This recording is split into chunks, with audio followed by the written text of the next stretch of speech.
A dead fleet drifts through a purple nebula, thousands of shattered cockpits, spinning slow, dark, each one a coffin that never closed. Somewhere beyond this graveyard, a freighter groans through the void.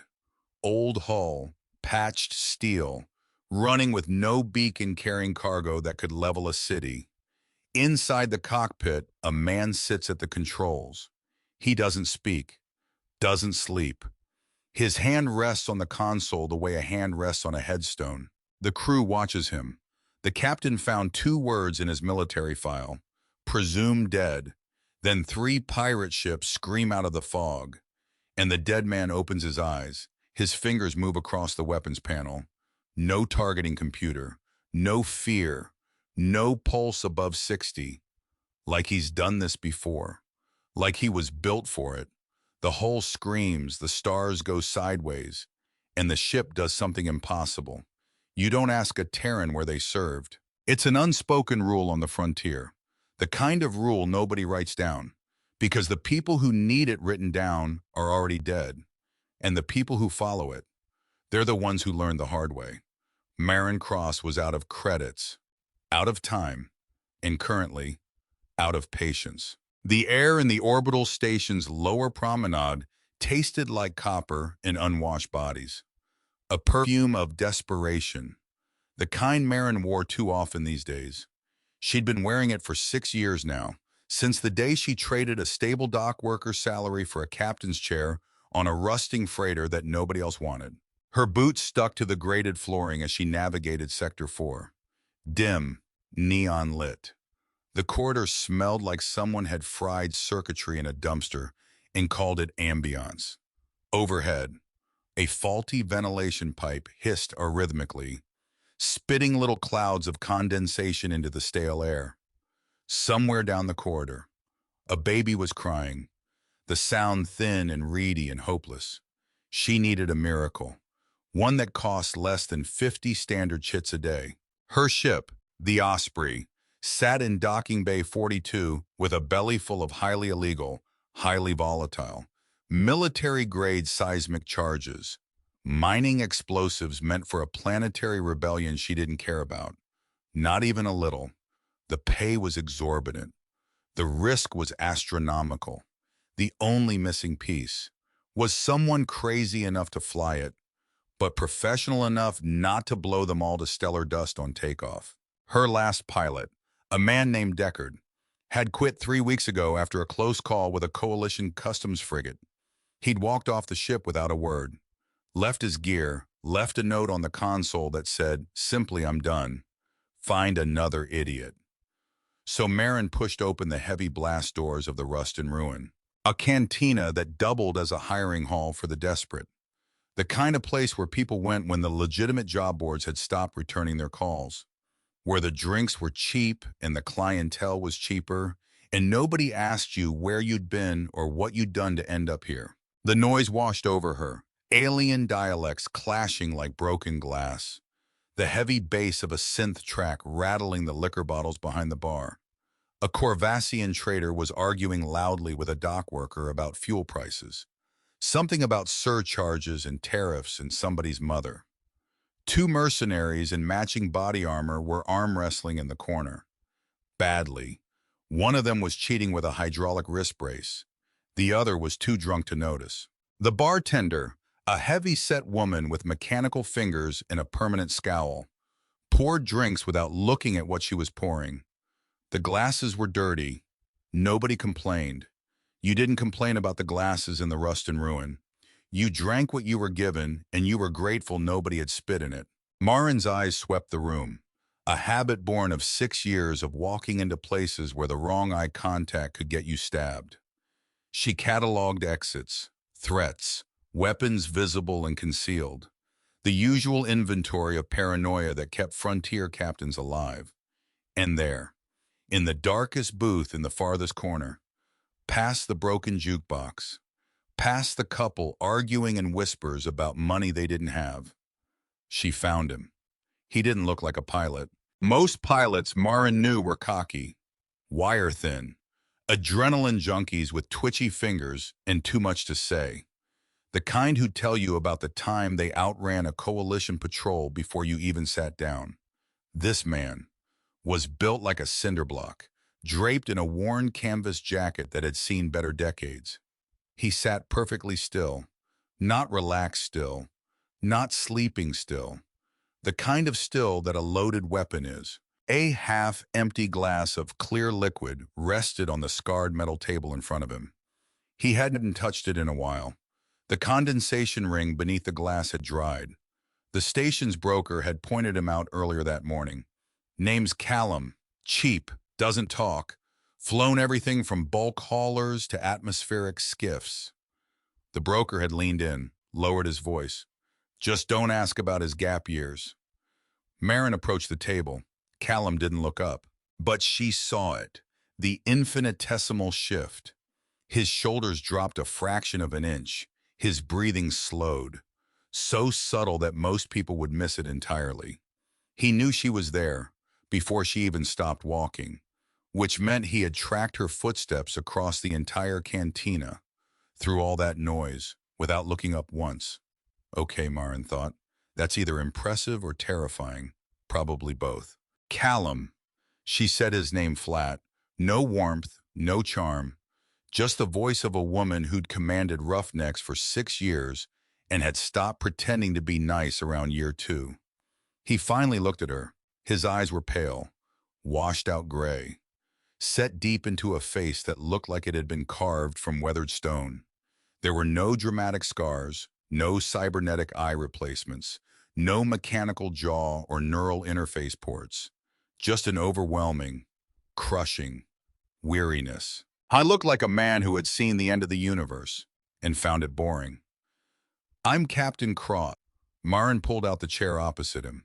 Didn't wait for an invitation. I need a pilot for a run to the Corvus sector. High risk, no log beacons. We leave in 2 hours. She sat down, let the silence hang. Callum picked up his glass. His hand was steady, not normal steady, terrifyingly steady. Like the glass weighed nothing, like his arm was bolted to a stabilizer mount. Corvus is a quarantine zone. His voice sounded like gravel grinding under a heavy tire. Low, raspy, completely devoid of inflection, which is why it pays triple. Maren leaned forward, held his gaze. 50 chits a day, plus a 2% cut of the cargo payout when we land. 4%. 3, and you don't ask what's in the hold. I don't care what's in the hold. Captain? The way he said captain wasn't sarcastic, wasn't respectful either. It was just a word. Hollow. 3 is fine. Callum set the glass down and stood up. He wasn't exceptionally tall, but he moved with a grounded density that made the air feel heavier around him. There was no wasted motion. Every step toward the cantina exit was deliberate, planting his boots as if gravity were a suggestion he chose to agree with. Maren followed him and felt a strange prickle of unease at the base of her neck. She had hired mercenaries, smugglers, thieves, con artists, a demolitions expert who was missing 3 fingers and laughed about it. This man felt different. He felt vacant, like the space inside him where a person should be had been hollowed out, and whatever filled it now was something she didn't have a name for. It's fine, she told herself. He's just quiet. Some people are quiet. Quiet doesn't mean dangerous, except sometimes it does. The walk to Docking Bay 42 was silent.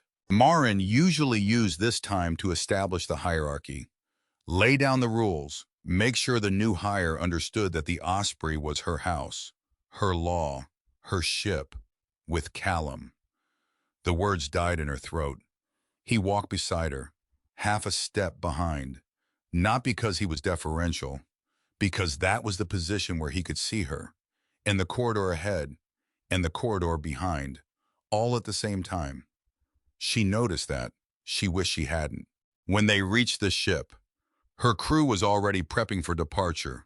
The Osprey sat in Bay 42 like a tired old dog curled up in its kennel. She wasn't pretty, she wasn't sleek, She was a Cormorant-class bulk freighter built 30 years ago for short-haul cargo runs between the intercolonies.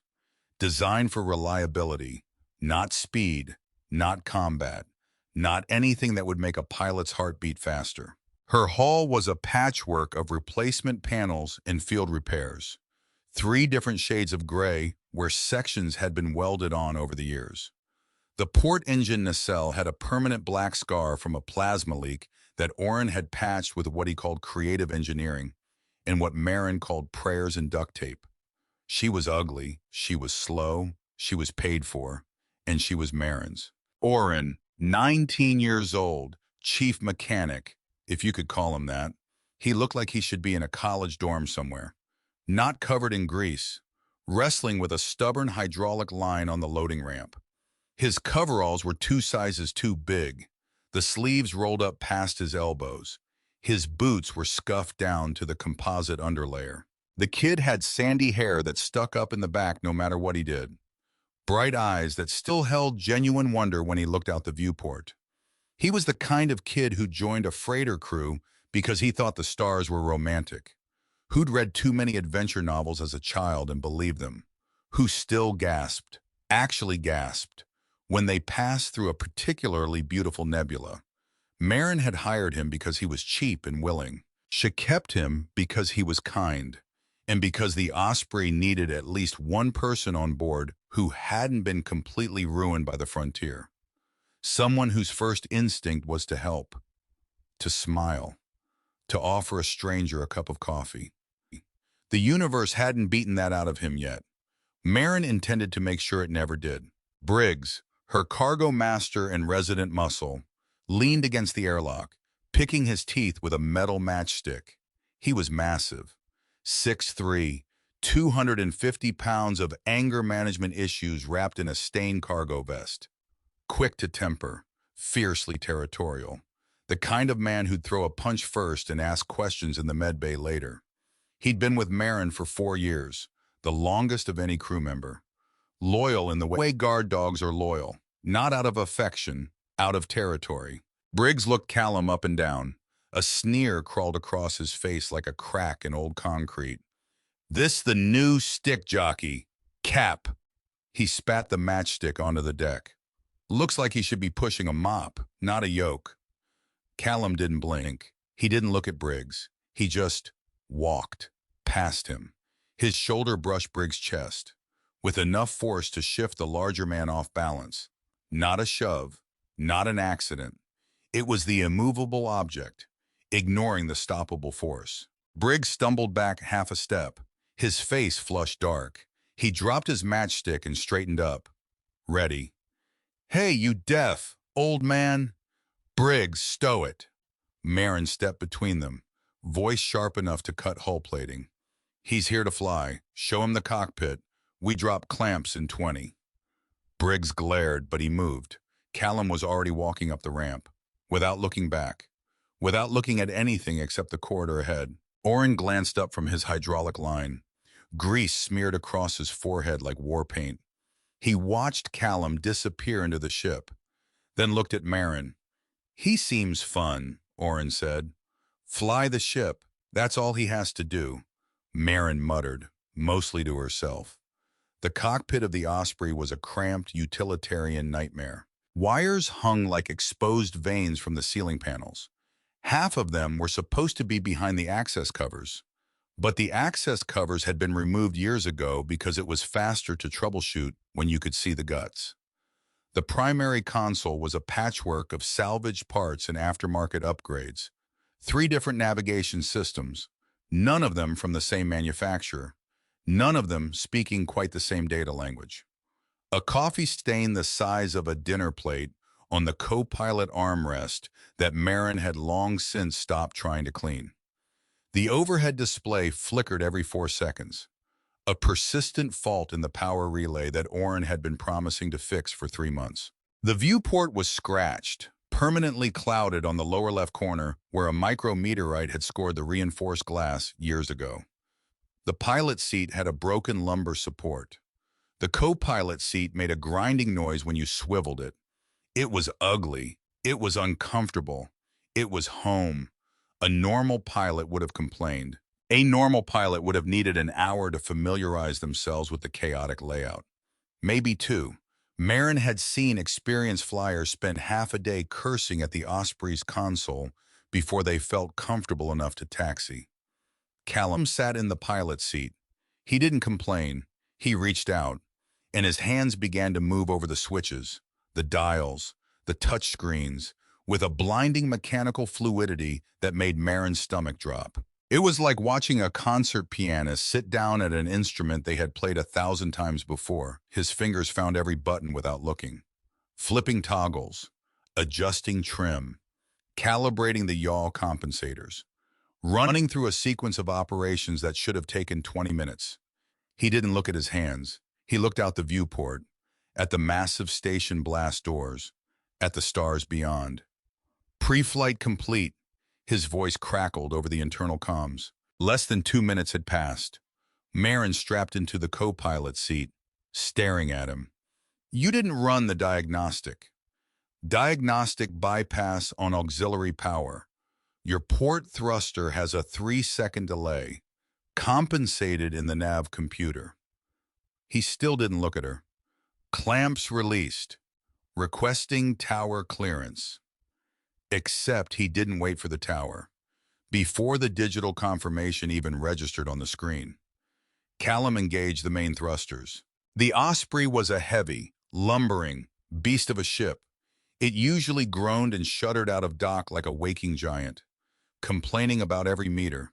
Under Callum's hands, the freighter slipped through the massive blast doors with a silken grace that defied physics. He rode the repulsor waves perfectly, threading between two incoming cruisers with mere meters to spare. There was no jerk, no sudden acceleration, just smooth, terrifying. Speed. Maren gripped the armrest, the coffee stain pressed cold against her palm. She looked at the man beside her. His expression hadn't changed. His jaw was slack. His eyes were dead ahead. He wasn't piloting the ship. He was wearing it. Oh God, Maren thought. What did I just bring onto my ship? And then, before she could answer her own question, they broke the station's gravity well and plunged into the cold black of open space. And Maren realized two things. First, she had hired the best pilot she had ever seen. Second, she had absolutely no idea what he was. Space travel is 99% sheer mind-numbing boredom, punctuated by 1% absolute terror. For the first 5 days of the transit to Corvus, the Osprey settled into the former. The ship hummed its constant low-frequency lullaby. The air recyclers hissed their mechanical whisper. The stars blurred past the viewport in a meaningless smear of white light. Time lost meaning out here. You ate when the ship told you to eat, slept when the ship told you to sleep, existed in a bubble of artificial light and recycled air, and the constant nagging awareness that the only thing between you and the void was 6 inches of aging hull plating. The crew fell into routine. Maren handled navigation and logistics. Oren maintained the engines and the environmental systems and the 100 small mechanical crises that kept a 30-year-old freighter from falling apart at the seams. Briggs inventoried the cargo, checked the restraints, ran temperature scans on the seismic charges twice a day, because if those charges got above 38 degrees Celsius, well, they wouldn't need to worry about pirates. And Callum Wren remained a mystery. Hy didn't socialize, didn't eat in the mess hall. He took his rations in the cockpit, cold protein packs eaten without looking at them, like fueling a machine. When it was his shift to sleep, he didn't retreat to the crew quarters. He simply reclined in the pilot chair, folded his arms across his chest, and closed his eyes, but he didn't sleep. Not really. Maren noticed it on the second night. She had come up to check the navigational charts during the dark cycle. The cockpit lights were dimmed to a deep tactical red. Callum was in the chair, perfectly still, breathing shallow and even. But as her boots squeaked slightly on the metal decking, Callum's left hand twitched, his fingers curled, instinctively, toward his right hip, where a sidearm would rest. His eyes didn't open. The movement was entirely subconscious. Muscle memory, burned so deep into his nervous system that it bypassed his waking brain. The hand of a man who had spent so many years sleeping in danger that his body didn't know how to stop listening for it. Maren held her breath, slowly. The tension left his hand. He went back to being a statue. She stood there for a long moment, watching the rise and fall of his chest in the red glow. Who were you, she thought, and who broke you this badly? She backed out of the cockpit without making another sound. In the morning, Callum was at the console. Same position, same posture, same dead eyes fixed on the same dead stars, as if the night hadn't happened, as if sleep were something that occurred around him, not inside him. Morning, Captain. Morning. She didn't ask how he'd slept. She already knew the answer. It wasn't just his sleep, it was his presence. On occupied space like a vacuum, like the air around him was slightly colder, slightly heavier. He never started conversations. If asked a direct question, he answered in 3 words or fewer. The man had apparently decided that language was an inconvenience and vocabulary was overrated. But Oren, God bless Oren. The kid was relentlessly optimistic, the kind of 19-year-old who still believed that silence was just an invitation to try harder, that everyone had a story, that everyone wanted to be asked. On day 3, Oren brought a mug of synthetic coffee up to the cockpit. The brewer had been broken since before Maren bought the ship. Oren had spent 2 days fixing it, 2 days of his precious free time, because the kid decided that a working coffee maker was essential for crew morale, which, honestly, it probably was. Hey, Callum. Oren walked in holding the mug like a peace offering, steam curling up past his grinning face. Got the brewer working. Thought you might want some. Callum's eyes shifted from the console to Oren. His expression didn't change, but he took the mug. Thanks. 1 word, flat, but he took it. So, Oren leaned against the bulkhead, eager. The kid practically vibrated with curiosity. Where'd you learn to fly like that? Captain says you threaded the needle at the station without even blinking. You fly for the corporate fleets. Maybe ones of the inner core transit guilds. Callum took a sip. The coffee tasted like burnt dirt filtered through a sock. He swallowed. No. Come on, man. Oren smiled wider, undeterred, because of course he was undeterred.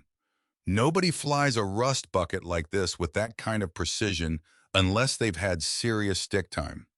You run blockade runners, escort convoys. I flew. 2 words. Callum set the mug down, turned back to the viewport. The conversation was over. The dismissal was absolute. Not angry, not rude, just complete. Like a door closing with a very quiet click. Oren blinked, his smile faltering. He looked at the back of Callum's head for a long moment, opened his mouth, closed it.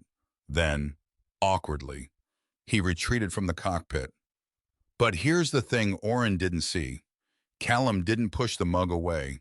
It sat on the console beside his right hand, untouched after that first sip, but present, still warm.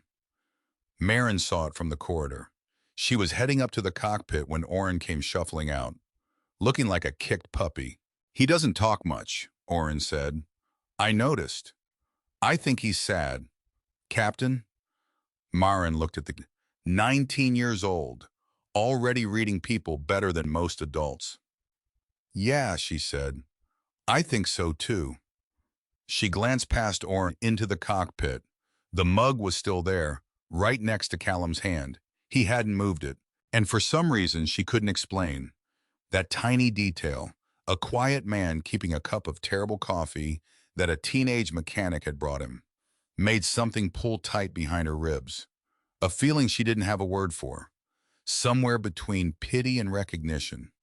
Briggs was less diplomatic. The cargo master didn't like Callum's silence. In Briggs' world, quiet men were either cowards or hiding something dangerous. He decided Callum was the former, because it was easier. because the alternative was something Briggs didn't want to think about. On day 4, something small happened, the kind of thing that would mean nothing on its own, but in the context of everything else, meant everything. Maren was walking past the cockpit, not going in, just passing through. And she heard Oren's voice, low, not his usual excited chatter, something quieter, more tentative. She stopped, leaned against the corridor wall, and listened. "So I figured out the problem with the aft condenser," Oren was saying. "It wasn't the relay, it was the ground wire. Someone had spliced it wrong, probably the last mechanic. Anyway, I rerouted it through the secondary bus and now it runs clean." Silence from Callum. "I also found this cool trick with the manifold sensors.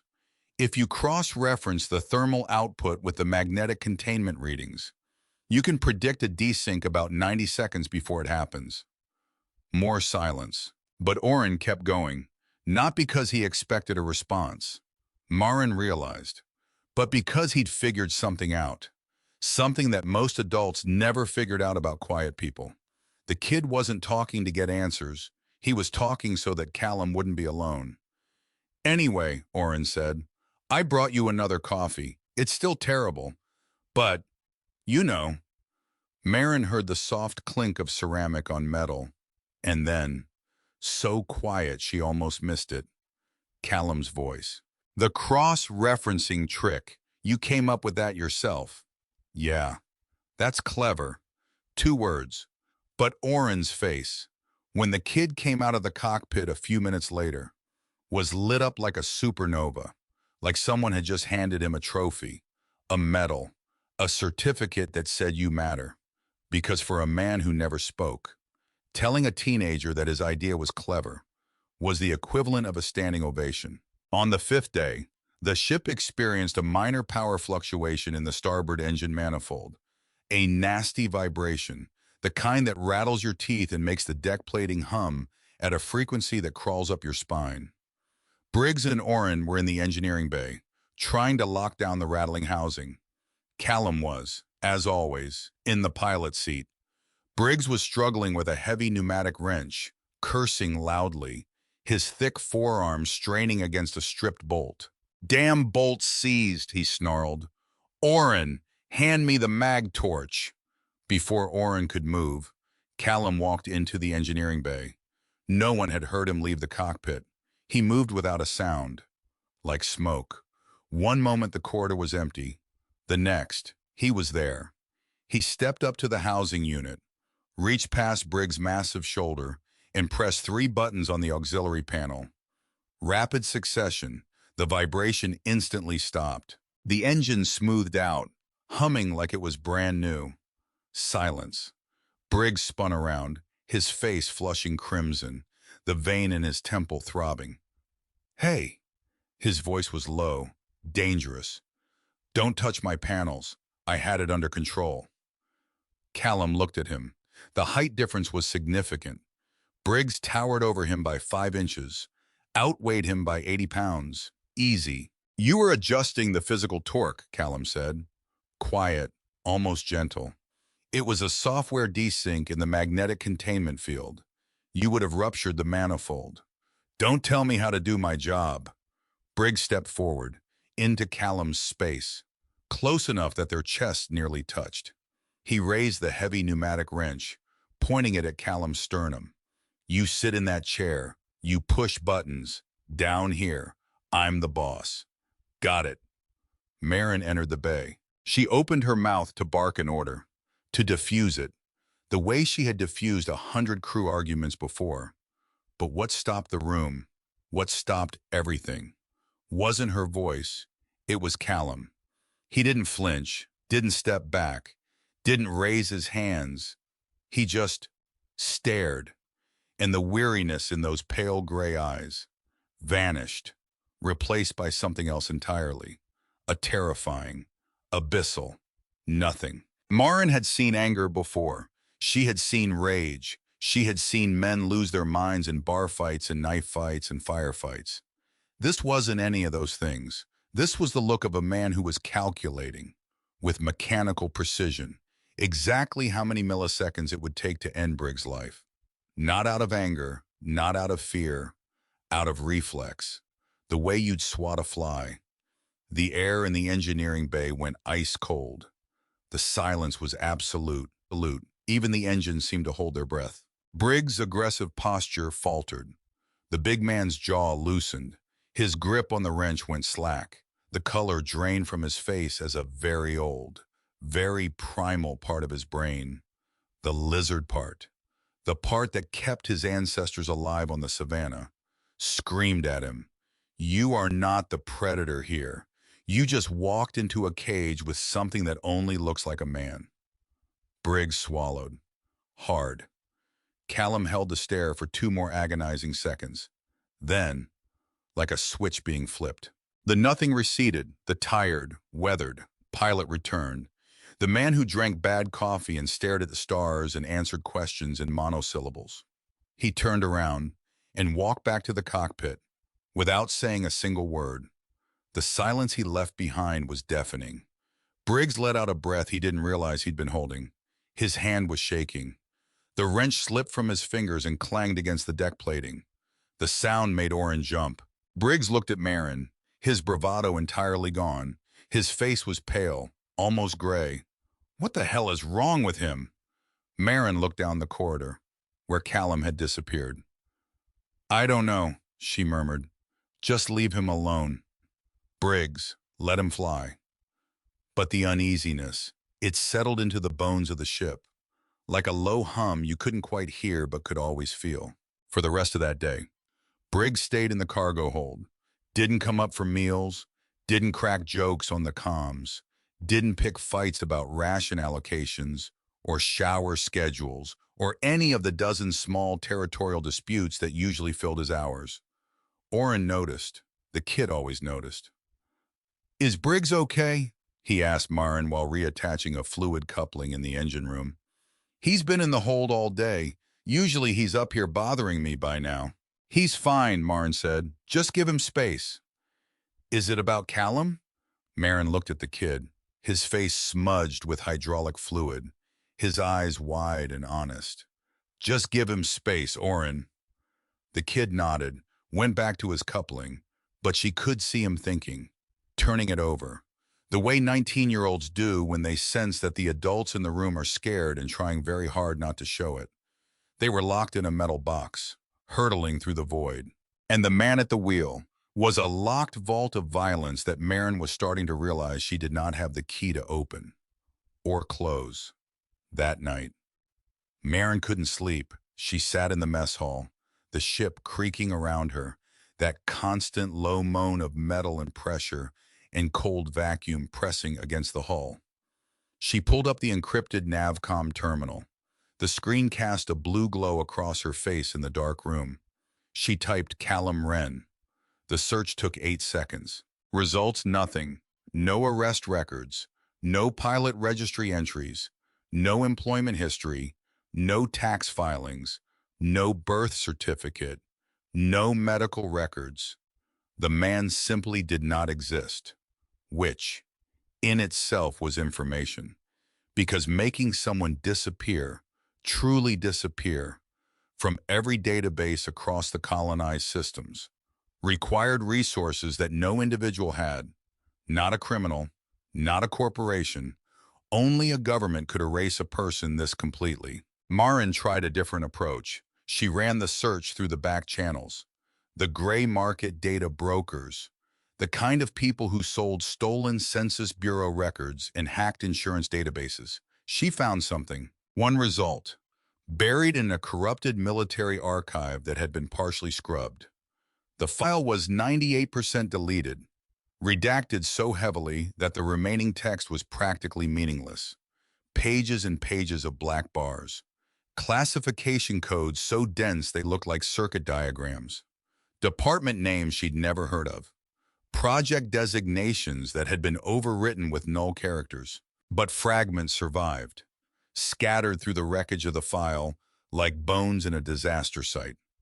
Subject redacted classification, Sigma 7 Division, redacted. Operational status, redacted. Neural integration, complete post-deployment assessment, redacted. And in the status field, at the very bottom, in block text that someone had tried to delete but hadn't quite managed to scrub from the backup server. 2 words, presumed dead. Maren stared at those 2 words. The blue light of the terminal reflecting in her eyes, the ship creaking around her, the recycled air tasting of metal and old plastic. Presumed dead, not deceased, not killed in action, not missing, presumed, which meant someone, somewhere, knew he might still be alive, and had decided that dead was the more convenient answer, that it was easier, cleaner, less paperwork, less liability, less chance that anyone would come looking for a man who officially no longer existed. The military didn't just forget people, they chose to forget them. There's a difference. She closed the terminal, sat in the dark mess hall, listening to the ship breathe. The blue glow faded, leaving her in the dark, with nothing but the hum of the engines and the weight of 2 words she couldn't unread. The words glowed in her memory. Burned there. Presumed dead. She thought about the way his hand reached for a weapon in his sleep, the way he fixed the engine without being asked, the way he moved through the ship like he was mapping escape routes in his head, every corridor, every junction, every hatch. These weren't the habits of a cargo pilot. These weren't the reflexes of someone who flew bulk haulers in atmospheric skiffs. These were the habits of someone who had been trained to survive, at any cost, in any environment, against any odds. What did I bring on board? The question kept circling, like a vulture over something that wasn't quite dead yet. He wasn't a smuggler running from debts. He wasn't a criminal hiding from warrants. He was something the government itself had tried to bury, had classified, had stamped with 2 words and filed away in a corrupted archive. And she had invited him into her home. You're being paranoid, she told herself.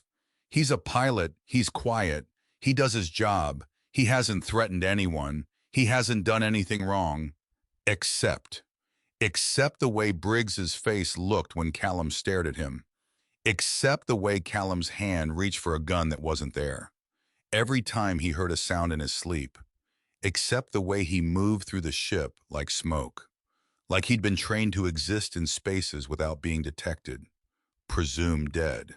Maren got up, poured herself a glass of water. Her hand was steady, mostly.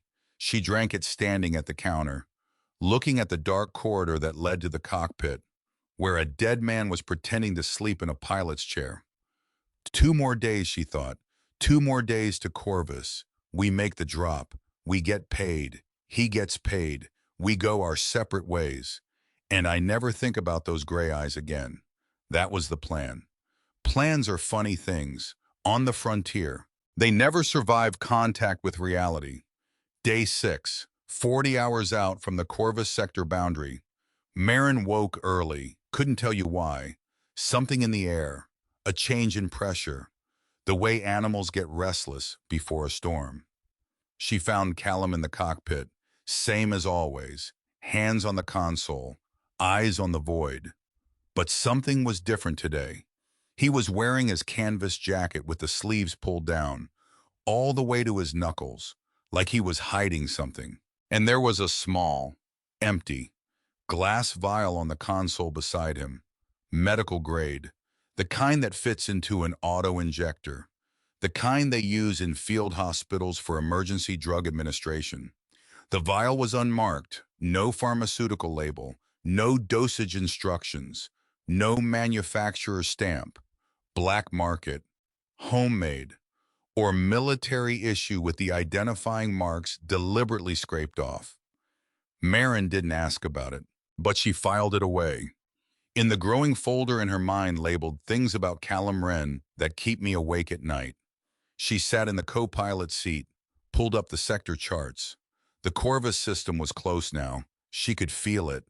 The way the nav computer started throwing interference warnings every few minutes. "How's the approach looking?" she asked. "Dirty," Callum said. Dense nebula, ionized gas. It'll kill our sensors at 200 clicks out. Can you fly it blind? Yes. No hesitation. No qualification. Just yes. Maren looked at him, looked at those pale gray eyes that were already scanning the viewport, reading the patterns of distant light, calculating trajectories that the nav computer couldn't even identify yet. Callum, Captain, when this run is over, where will you go? Silence, a long one, the kind that has weight. Somewhere dark, Callum finally said, his voice so low it was almost a whisper. Somewhere nobody looks. Maren felt something shift in her chest, an ache she couldn't name. He's not looking for a life, she realized. He's looking for a grave. She turned back to the console, checked the cargo manifests, pretended to be busy, because looking at him right now, at the quiet resignation in his face, made something in her crack, and Maren Cross was not. Repeat, not. A woman who let things crack. Day 7. They hit the Corvus sector boundary. Space here was ugly, a graveyard of ruined mining colonies and shattered asteroids, shrouded in a dense purplish nebula of ionized gas that looked like a bruise on the face of the universe. The Corvus sector had been a thriving mining hub once, 3 decades ago, before the war. Before the Centauri burn turned this entire region into a no-man's land of radiation pockets and derelict stations. Now it was quarantine territory, off-limits to civilian traffic, patrolled by automated defense platforms that ask questions in the form of high-velocity tungsten rounds. The kind of place that paid triple, because half the people who came here didn't come back. The viewport filled with swirling violet fog. Massive, jagged chunks of dark rock drifted past like silent leviathans, ancient, indifferent. Some of them were scarred with old mining cuts, deep grooves where machines had chewed into the ore decades ago. The remains of a civilization's appetite, now just floating tombstones for an industry that died when the bombs fell. The sensors were useless, static, white noise. The radar screen looked like a snowstorm. The nav computer threw up its virtual hands and displayed a message that basically translated to "you're on your own." "Drop us out of transit," Maren ordered, her knuckles white on the armrests. "Nice and slow. Don't want to alert any patrols." Callum pulled back the hyperdrive throttle. The stars snapped from streaks of light back into pinpricks. The Osprey shuddered violently as it re-entered real space. The inertia dampeners whined in protest. They were floating in a sea of purple fog. "Keep us tight to the asteroid field," Maren instructed. "Mask our heat signature." Callum didn't reply. His hands danced over the console. He was flying manually now. No autopilot, no computer assist. Just a man in a ship moving through a field of death. And the ship glided through gaps that looked impossibly tight. He anticipated the drift of the asteroids before they moved, firing microbursts from the maneuvering thrusters with a precision that bordered on supernatural. It was beautiful, in a terrifying way. Then, the proximity alarm screamed, a harsh, blaring klaxon, flooding the cockpit with strobing red light. Maren flinched. Her hands flew to the console. But Callum didn't flinch. He leaned forward, slightly, his eyes narrowing, his fingers hovering over the weapons override panel, and his voice, when he spoke, was entirely devoid of panic. Not calm, not forced calm, not brave-faced calm, just flat, like this was Tuesday. "Contacts," he said. 3 bogies, coming out of the gas cloud, bearing 090. Maren scrambled, switched the comms to the sensor feed. The static cleared just enough to show 3 shapes. Jagged, predatory, accelerating hard. Not law enforcement. Raiders, scavengers who preyed on blockade runners. Ships welded together from stolen parts. Sharp angles, heavy armor, painted a dull rust red. Pirates. Briggs! Maren barked into the comms. Get to the aft turret, now. Oren, reroute all auxiliary power to the deflector shields. They're painting us with targeting lasers, Callum noted, the way someone might note the weather. Missile lock in 4 seconds. 4 seconds. 4 seconds until death. Maren's heart slammed against her ribs. Evasive maneuvers, she yelled. But Callum was already moving, and the word he said, the single word, before he put his hands on the yoke, was not a command. It was a warning. Brace. Callum didn't grip the yoke tighter. He didn't grit his teeth, didn't suck in a breath, didn't do any of the things that normal people do when 3 armored pirate cutters are screaming toward them at attack speed. He slammed his left hand onto the inertial dampener override, disabling the ship's safety protocols, all of them, at once. The Osprey didn't just turn, it violently whipped its nose upward. A full 90-degree pitch change that should have been physically impossible for a ship this size. The sheer G-force slammed Maren back into her seat so hard that the air was driven from her lungs like a punch to the sternum. The hull groaned. A terrifying sound, stressing metal, the voice of a ship screaming, outside the viewport. 2 proximity missiles tore through the space they had occupied a fraction of a second before. A fraction. The difference between living and becoming a cloud of expanding debris measured in inches. The missiles detonated against a massive asteroid.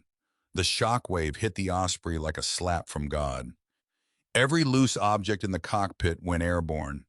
A data pad, a pen, the empty glass vial from the console, all of it hanging weightless for one sickening moment before gravity reasserted itself with a crash.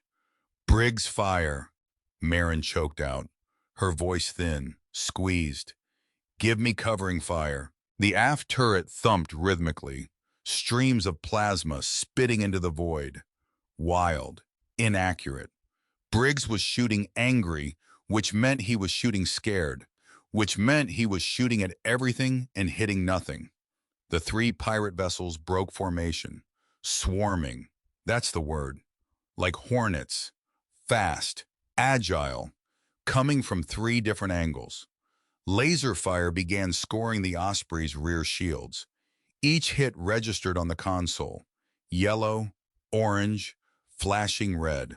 Rear shields at 40%, Oren screamed from engineering, his voice cracking on every syllable. We can't outrun them. Cap. Maren knew he was right. The Osprey was a cargo mule, not a fighter. It had the speed of a shopping cart and the maneuverability of a brick. They were dead. The math was simple. 3 fast ships, 1 slow ship, heavy weapons versus light shields. Dead. She looked at Callum. She expected fear. She expected panic. She expected the white-knuckled desperation of a man staring at his last 30 seconds of life. What she saw made her blood go cold. Because Callum Wren was not afraid. Callum Wren was waking up. His face was completely slack, relaxed, almost peaceful. But his eyes were alive in a way she hadn't seen before, tracking multiple screens at once, without moving his head, processing information at a speed that shouldn't be possible. His hands were a blur. He wasn't just flying the ship anymore. He was playing chess, with 3 opponents, at light speed, and the board was made of bullets. I'm taking the guns, Callum said. What no? Maren protested, the words coming out before she could think. You have to fly. You can't do both. Computer is off. Callum, the targeting computer can't process. Computer is off. He tapped a sequence into the console, overriding Briggs' control in the aft turret, slaving the ship's weapon systems to the pilot's yoke. He was going to fly a heavy freighter and shoot simultaneously without a targeting computer. That's impossible, Maren thought. That's literally, physically, impossible. Except Callum threw the thrusters into full reverse. While simultaneously firing the port directional jets, the heavy freighter spun on its axis, drifting sideways through space at high speed, a maneuver that should have ripped the ship apart. The inertia pressed Maren's spine into the seat. Her vision grayed at the edges. She could hear Oren screaming something over the comms, but the blood pounding in her ears drowned it out. Through the viewport, the lead pirate ship suddenly found itself staring down the Osprey's main forward battery. Point blank. Callum didn't wait for a lock. He squeezed the trigger. A concentrated blast of heavy plasma punched straight through the pirate ship's unshielded cockpit. The vessel ruptured, spinning, burning, expanding into a silent ball of fire that briefly lit the purple nebula like a dying sun. One, Callum murmured. One word, no inflection, like counting steps on a staircase. The remaining two pirates adjusted, fast, coming in from a vertical dive. Aggressive, angry, their dead friend's debris still glittering in the void behind them. Callum pitched the Osprey forward, diving straight toward a massive rotating asteroid, a spinning mountain of jagged rock in ancient ore deposits. Callum, pull up. Maren's hands were on the console, gripping nothing, helping nothing. We're going to hit. I didn't pull up. The asteroid filled the viewport. Dark rock, sharp edges, getting bigger, bigger, bigger. Maren squeezed her eyes shut, and at the absolute last millisecond, Callum fired the ventral thrusters. The Osprey skimmed the surface of the asteroid so close that sparks showered across the viewport. A waterfall of orange and white. The sound of the hull scraping rock filled the cockpit. A shrieking metallic scream that would haunt Maren's nightmares for years. But they didn't hit. The pirates behind them were not so lucky. The pilot on the right overcorrected, panicked, yanked his yoke too hard. His ship slammed into the asteroid at full speed, disintegrating in a flash of kinetic energy so bright it left after images on Maren's retinas, even through her closed eyelids. Two. Same voice, same nothing. The final pirate, the last one. He understood now. Too late, much too late. But he understood. He tried to break off, turning, running, back toward the purple gas cloud, back towards safety. Callum wasn't going to let him. He reached over and grabbed a heavy emergency override lever. The one with the red safety cover. The one Maren had specifically told every crew member, every pilot, every living soul on this ship, to never, ever touch. It bypassed the engine regulators, dumping raw fuel directly into the combustion chambers. The Osprey surged forward with bone-breaking speed. The fleeing pirate ship grew larger in the viewport. Closer, closer. Callum lined up the crosshairs, manually, by hand, by eye. His breathing was slow. His hand was completely steady. He fired. The pirate ship's engine block took the hit. A chain reaction, cascading failure. The vessel blew apart into glittering shrapnel that scattered across the nebula like thrown diamonds. 3. Callum exhaled, and that was it. Silence descended on the cockpit. The strobing red lights shut off. The klaxons died. The room returned to its dim utilitarian glow. The only sound was the heavy, rhythmic, panting of Maren Cross, trying to remember how lungs work. Her whole body was shaking. Not her hands, not her legs. Everything. Like every nerve she had was firing at once with no place to go. She looked at the radar. Clear. She looked at Callum. I was leaning back in his chair, taking a slow breath. The kind of breath a man takes after finishing a chore he didn't particularly enjoy. And that's when she saw it.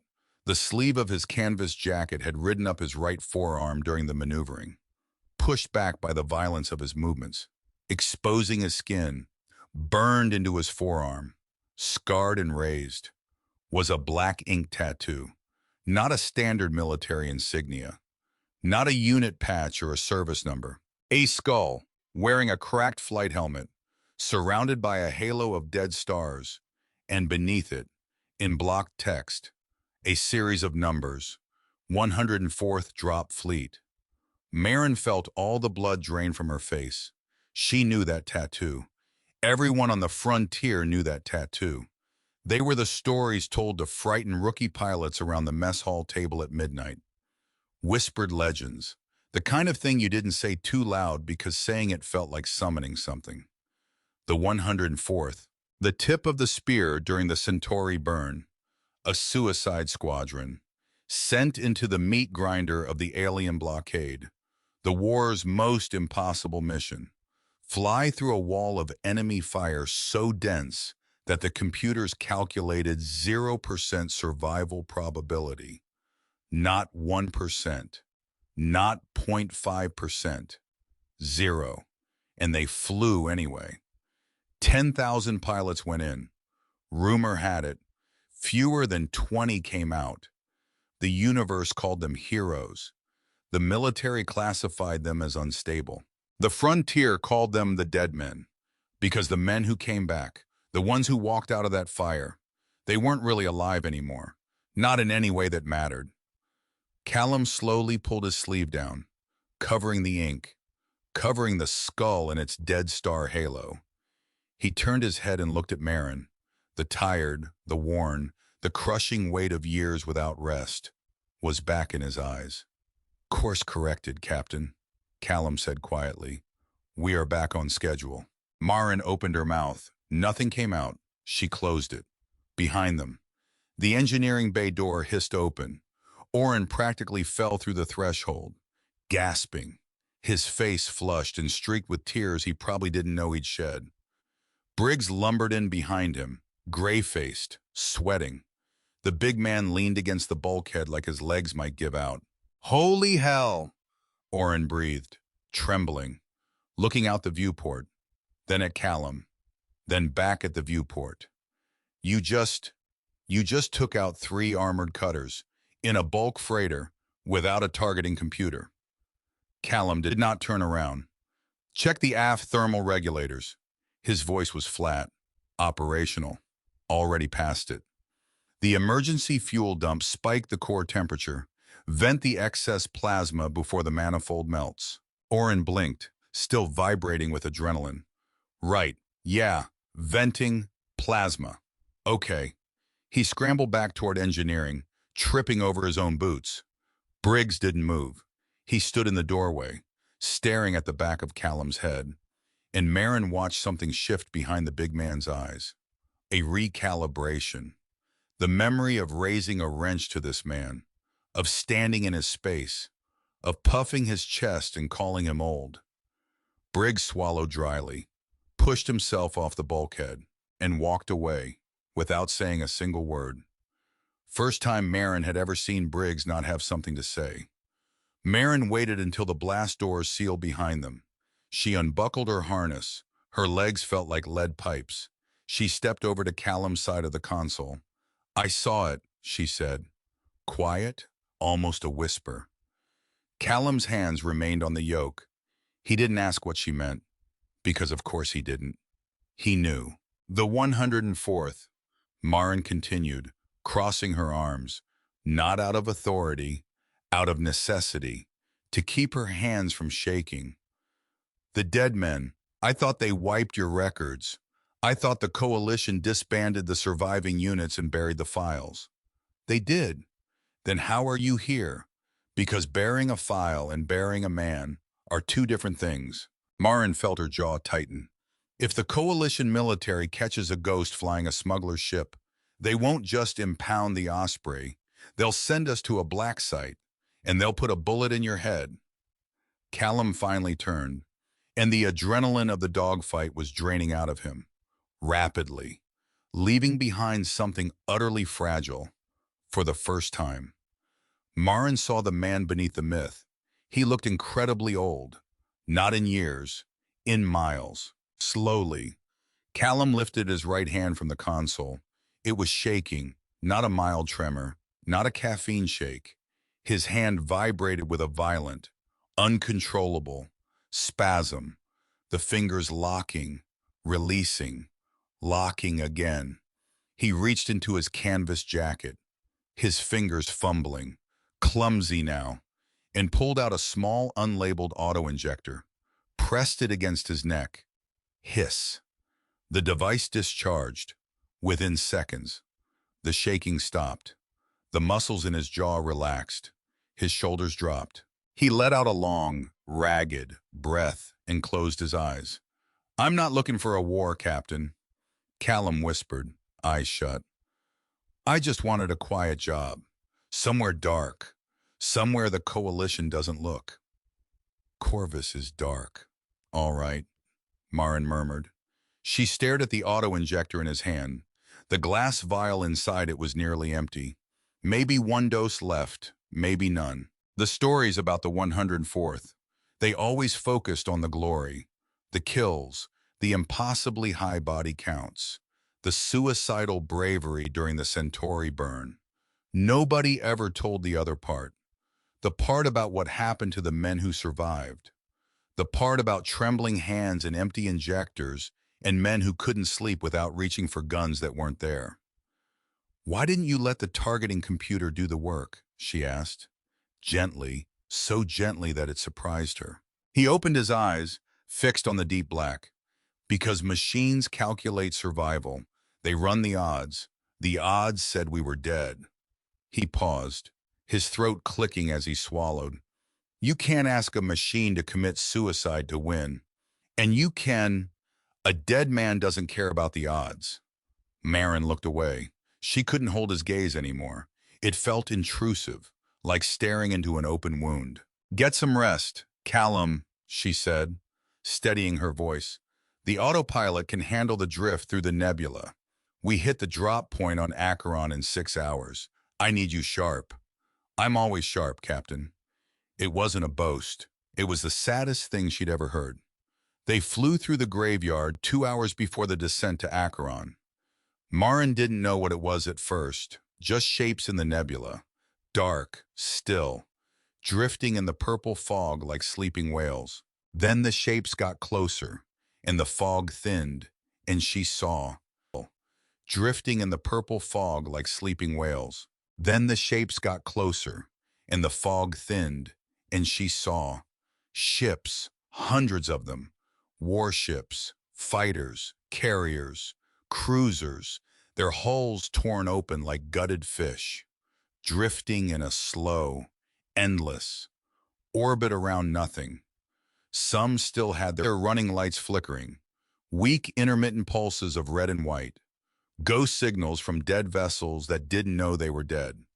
The wreckage field stretched as far as the sensors could reach, which, in this nebula, wasn't far, but far enough. "My God," Maren breathed. Callum's hand slowed on the console, his fingers coming to rest, lightly, on the edge of the yoke. He said nothing for a long time. "This is Centauri, Checkpoint 7. His voice was barely audible, like the words cost him something physical. "This is where the blockade was." Maren looked at the drifting wreckage, at the burned and shattered fighters that tumbled slowly through the void. Small craft, single-pilot vessels, hundreds of them, maybe thousands. "This is where they died," she said. Not a question. "Yes." Callum guided the Osprey through the graveyard, slowly, his hands gentler on the controls than she had ever seen them.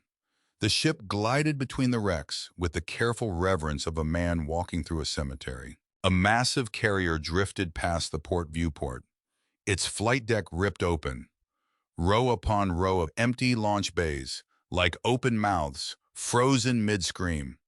The fighters that had launched from those bays were scattered around it.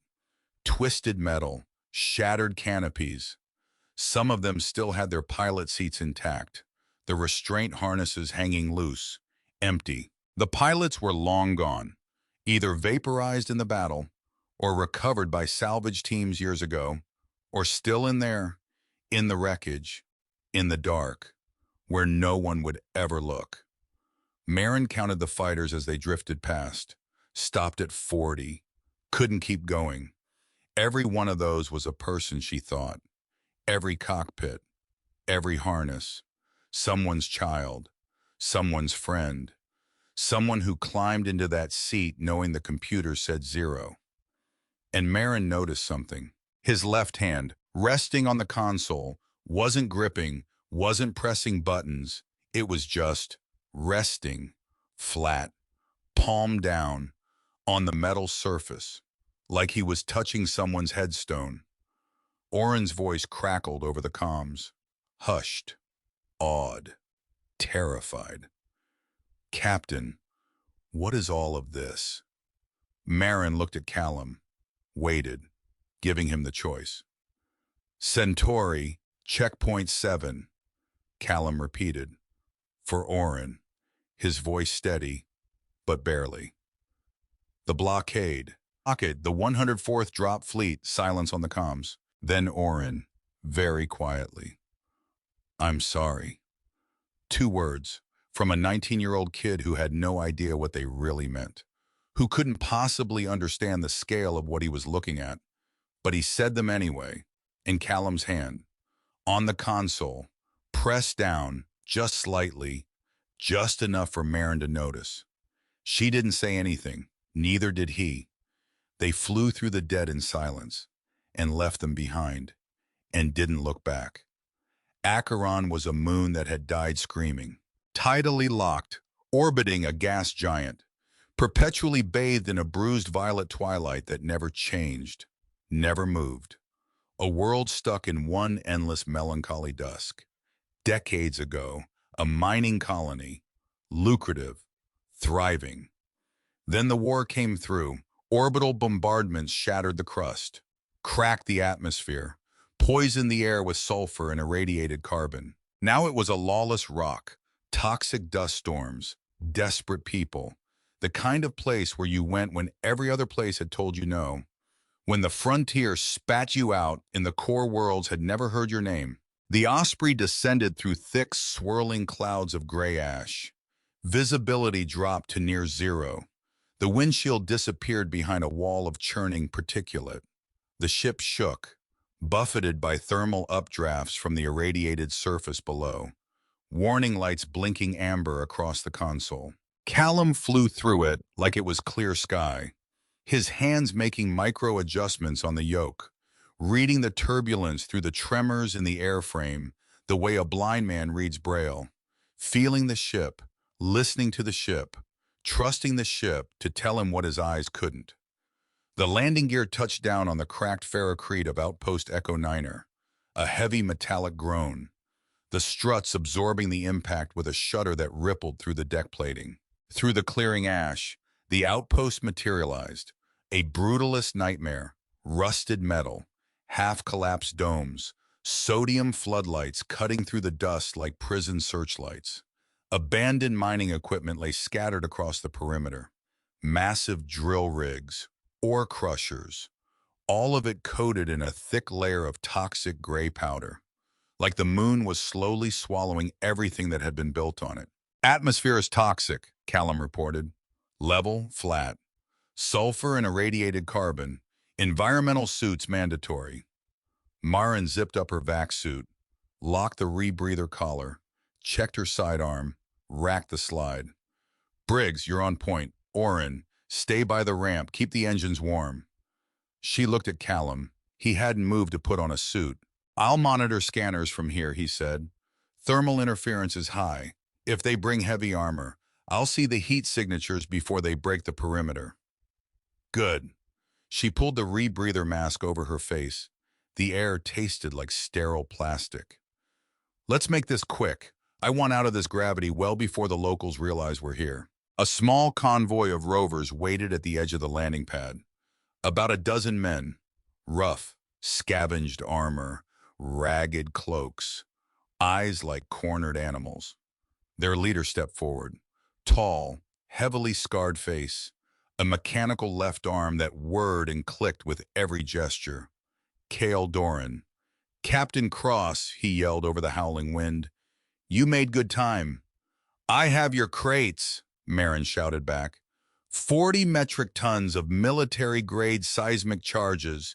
You have my chits. Kale smiled, an ugly expression, the kind that doesn't know what a real smile is supposed to look like. Of course, but we need to inspect first. Make sure the detonators haven't degraded. Standard procedure, reasonable request, completely logical, and Maren's gut, twisted. Something was wrong. She couldn't point to it, couldn't name it. But 6 years on the frontier had taught her that the space between logic and instinct was where people died. Briggs, she said through the private channel. Eyes open. Briggs grunted, unslung his weapon, low ready. Kale's men walked up the ramp, into the cargo hold. Crowbar on the first Durasteel crate, in the cockpit. Callum watched the thermal imaging. The dust was a mess, swirling static. But the heat blooms of Kale's men were clear. 12 on the ground, 2 in the ship. Normal. Then, not normal. A secondary heat bloom, beneath the concrete, rising slowly. A subterranean service elevator, generating the massive thermal output of something very, very large. A heavy plasma cannon. Callum's hand slammed down on the comms. Captain, trap beneath you. Move.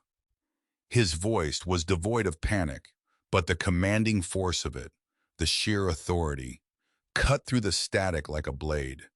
Maren didn't question it, didn't look for the threat, didn't hesitate, didn't think. She threw herself backward. Briggs, down! The ferrocrete 50 yards to their left exploded upward.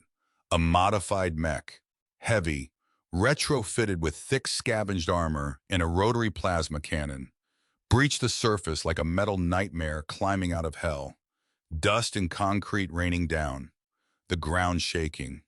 The trap had been set hours ago, maybe days. Kale hadn't brought 12 men. He had brought an army. Take the ship, Kale screamed, diving behind a rover, inside the cargo hold. The 2 inspectors drew sidearms. Oren screamed, dropped to the deck. A laser bolt scorched the air where his head had been, close enough to singe his hair. Briggs roared, spinning, not aiming, just firing. The deafening roar of his heavy repeater filling the cargo bay. 1 man torn apart, thrown into the crates, the second diving for cover. Outside, the world erupted. The mecha's rotary cannon spun up. A blinding stream of superheated plasma raked across the landing pad. It hit the edge of the Osprey's loading ramp, melting the Durasteel into glowing slag. Get back in the ship, Maren yelled, firing her pistol blindly, dirt and ash exploding around her feet. Briggs backed up the ramp, laying down suppressive fire. A massive target, moving slow, too slow, a sniper round. From the perimeter, caught him in the right thigh. The impact spun him like a top. He hit the deck, hard, his weapon clattering away. He screamed, clutching his leg, blood soaking through his suit immediately. Dark, fast. Briggs! Maren scrambled up the ramp, grabbing his collar, dragging 250 pounds of bleeding man toward cover. Laser fire sparking off the hull around her like angry hornets. Cap, Orange shrieked over comms. The mech is moving up. It's going to fire directly into the hold. The hold, full of military-grade explosives. 1 plasma round into those crates. And the Osprey, and everyone on it, and half the outpost, would become a crater. Maren looked at the mech, stomping forward. Red optic sensors glowing through the ash. Cannon spooling up. Blue-white heat building. They were trapped. Callum, she screamed into her comms. Get us out. Fire the thrusters. Burn the ramp. Static. Callum, nothing. Maren looked up the corridor, toward the cockpit. Empty. And the thought hit her, like a fist, like ice water, like the worst truth she'd ever swallowed. He's gone. The quiet man. The survivor. The ghost. He survived the deadliest war in history because he knew when a fight was lost. He's sealing the cockpit, detaching the command module, leaving us to die, because that's what ghosts do. They disappear. The mech planted its feet at the base of the ramp. The cannon leveled at her chest. She could feel the heat of it on her face through the rebreather mask. Blue-white, blinding. She closed her eyes. I'm sorry, Oren. I'm sorry, Briggs. I'm sorry I brought us here. And then, a sound, not a laser, not plasma, not the electric whine of energy weapons. A sharp, metallic clack. The mechanical, heavy sound of a ballistic rifle bolt sliding into place. Old technology, outlawed technology.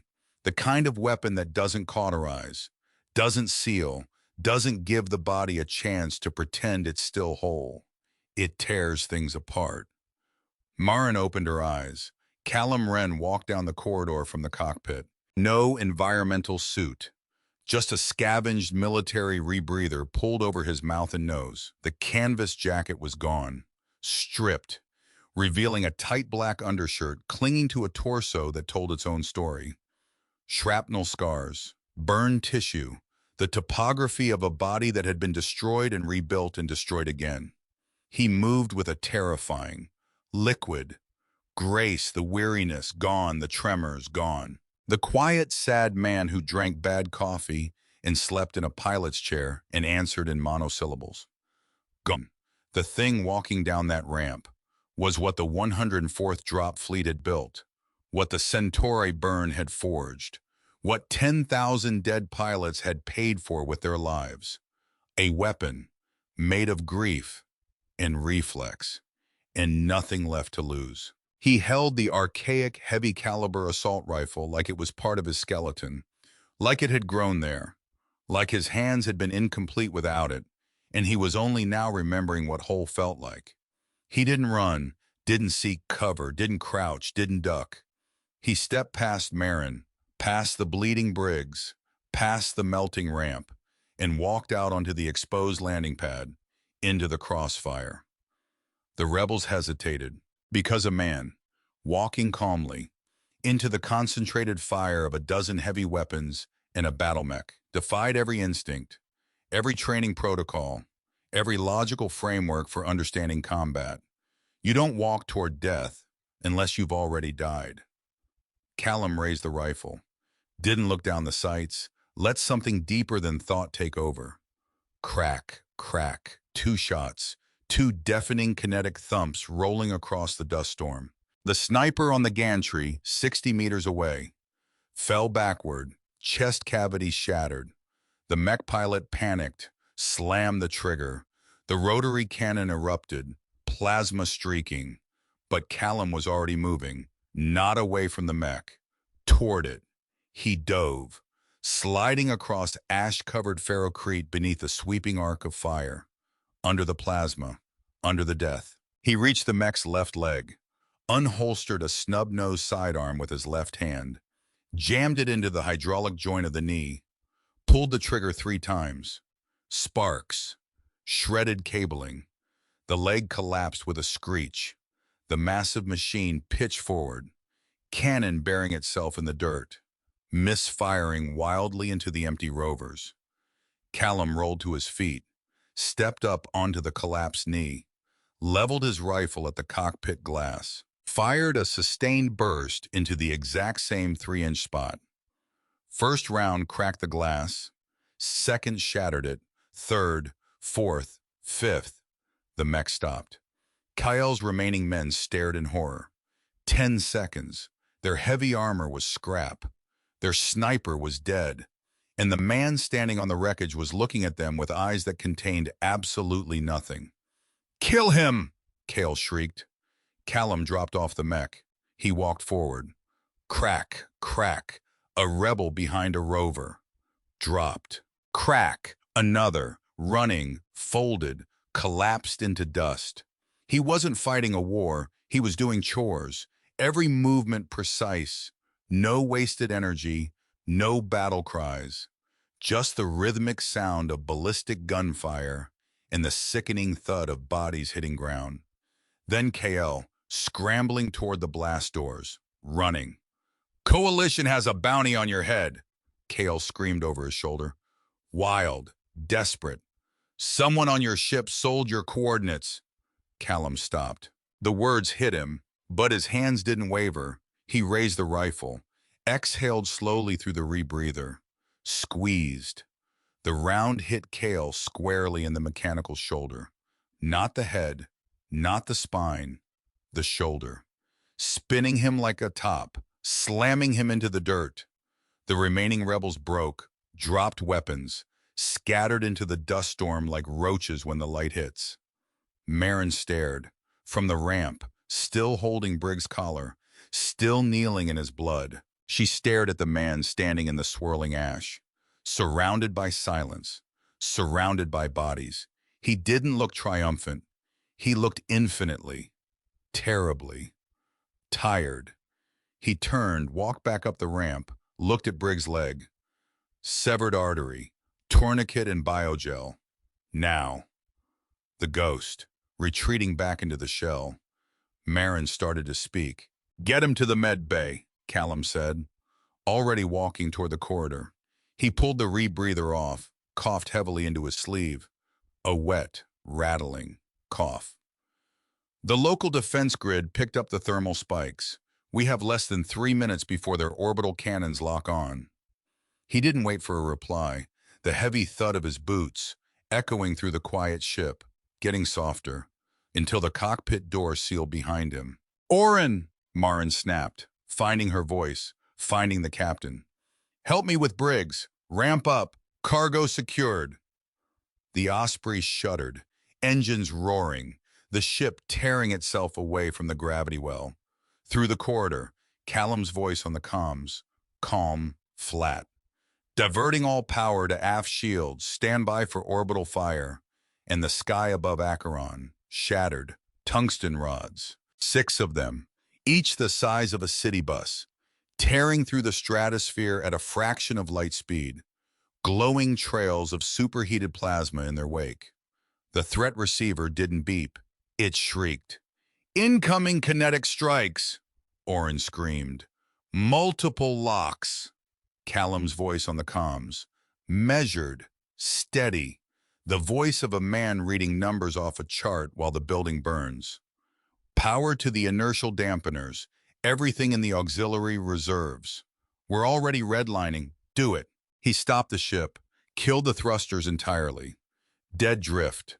The sudden zero-G throwing Maren against her crash webbing. What are you doing? She gasped. Algorithmic prediction, Callum murmured. The cannons aim where you will be, based on velocity. They don't account for zero. 6 tungsten rods streak past them. The closest, 50 meters, the wake of it, the displaced atmosphere. Slam the freighter sideways, a barrel roll, alarm screaming, emergency lights. Callum didn't fight the spin. He used it, timed the rotation, waited for the nose to point toward deep space, and ignited everything. The Osprey shot out of Acheron's gravity well like a bullet. Callum forced a blind jump, no trajectory calculation, no safety check. He pulled the hyperdrive lever, and the universe stretched into white lines, and the terrible shuddering stopped, and there was silence. They were out. Maren sat for a full minute, listening to herself breathe, the harsh rasp of adrenaline leaving the body, hands locked on the armrests, knuckles aching. She unbuckled, turned, and saw Callum. His hands were in his lap, shaking, not the mild tremor from before. This time it was violent. His fingers locked into rigid claws, vibrating so hard they rattled against his knees. His eyes were rolled back, his jaw clamped shut with bone-breaking force, a thin line of blood trickling from the corner of his mouth, where he had bitten through his own cheek. Callum. No response. Callum. She dropped to her knees beside his chair, grabbed his arm, the muscle beneath the fabric. Solid rock, seized, every fiber contracting at once. He was having a seizure. His nervous system was cannibalizing itself. The auto-injector. She patted down his jacket pockets, Found it in the breast pocket. Empty, the glass vial completely dry. Damn it. She ran to the emergency medical panel, smashed the release, grabbed a general-purpose nerve blocker, heavy sedative, usually reserved for amputations, loaded it into a pneumatic hypo, scrambled back, tore his collar down, pressed the hypo against his carotid artery, fired. 5 seconds. Nothing. 6, 7. Come on. Come on. Come on. Then, a massive shuddering breath. His jaw unlocked, the rigid tension snapping like a cut wire. He slumped forward, head resting on the flight console. The violent shaking faded into a weak rhythmic twitch in his left hand. Maren collapsed back on her heels, cold sweat on her forehead, her own hands trembling now, sitting on the metal deck of the cockpit, watching the rise and fall of his back. This man, this quiet man, who had just saved all their lives, was dying, slowly, terribly, from the inside out. And the thing killing him wasn't the pirates, wasn't the war, it was the people who had sent him to fight it. The Osprey drifted in the void for 12 hours, no destination, no heading, just a wounded ship floating in the black like a piece of debris, pretending to be dead, which, considering everything that had just happened, wasn't entirely pretending. Maren spent the first 3 hours in the medbay. Briggs was on the surgical table, the ship's auto dock humming and clicking, mechanical arms stitching muscle, sealing vessels, applying biocast to the shattered section of his femur. The heavy repeater round had missed his femoral artery by a fraction of an inch. A fraction. That word kept coming back, their whole lives now measured in fractions. Briggs was conscious, barely, his eyes glassy from the sedatives, staring at the ceiling with the fixed intensity of a man trying very hard not to think about the thing he was definitely thinking about. Oren sat on the floor of the med bay, back against the wall, knees pulled to his chest. He wasn't crying. He was past crying. He had that hollow 1,000-yard stare that people get when their nervous system has simply decided to stop processing new information for a while. 19 years old.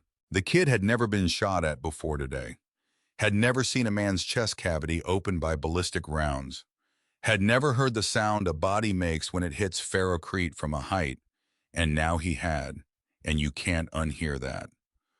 "Oren," Maren said, gentle.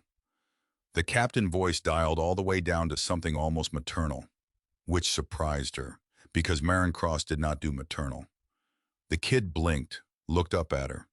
"Go to the mess hall. Eat something. Drink water. That's an order." Oren nodded, numb, pushed himself off the deck and stumbled out. Maren watched him go. He's 19, she thought. He should be worrying about college exams, about whether some girl likes him back, about what to do on a Friday night. Not this. Never this. She stayed with Briggs until the auto dock finished, until his vitals stabilized, until the big man's breathing settled into the deep rhythm of medicated sleep. Then she went to check on the other patient. The cockpit was dark. Emergency power only. The console displays casting a dim blue-green glow across the small space. The viewport showed nothing but stars. Cold, indifferent, impossibly far away. Callum was still in the pilot chair. Someone, Oren probably, had draped a thermal blanket over his shoulders. He was slumped slightly forward, his hands in his lap. The violent seizure had passed hours ago, but the aftermath lingered, a weak rhythmic twitch in his left hand, ticking softly against his knee. His skin was the color of old parchment, bruised shadows under his eyes so dark they looked painted on, the thin line of dried blood at the corner of his mouth where he'd bitten through his own cheek. Maren stood in the doorway, watching him breathe. I should be angry, she thought. He lied to me. He brought a target onto my ship. The coalition is hunting him, and now they're hunting us. I should be furious. Except, she kept seeing his hands, on the console. In the graveyard at Centauri Checkpoint 7, resting flat on the metal, like touching a headstone, she kept hearing Kale's voice, screaming through the dust storm.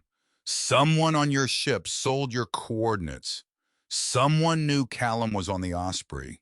Someone had told Kyle, or Kale's people, or the Coalition.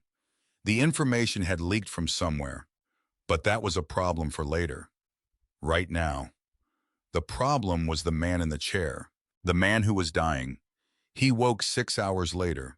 Maren was in the mess hall, staring at a cup of synthetic coffee that had gone cold 2 hours ago. The surface of the liquid perfectly still, reflecting the dim overhead light like a dark mirror. She heard the crew quarters door slide open. Callum walked out.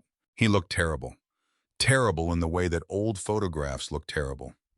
Faded, worn through, like someone had left the image in the sun until most of the person in it had been bleached away. He wore a clean gray t-shirt and loose cargo pants, without the heavy canvas jacket. Maren could see them clearly now, the faint outlines of surgical scars running down the back of his neck, disappearing beneath his shirt collar. Precise incisions, not from shrapnel, not from combat, from a surgeon's hand, the scars of installation, of someone opening him up and putting things inside, things that were never meant to come out. He walked to the water dispenser, filled a metal cup, drank it in one long, unbroken pull, his throat moving rhythmically, like a man who hadn't had water in days. He didn't look at her. "How is Briggs?" His voice was raw, sandpaper on gravel. "He'll live," Maren said. "He's got a limp for the rest of his life, but he's breathing." And Oren, terrified, but holding it together. "He's tougher than he looks." Callum nodded slowly, set the cup down, turned to go back to his quarters. "Sit down, Callum." It wasn't a request. Callum stopped, his back to her. She watched the tension move through his shoulders, the calculation, the brief moment where some part of him, the trained part, the weaponized part, assessed the situation. Then it passed.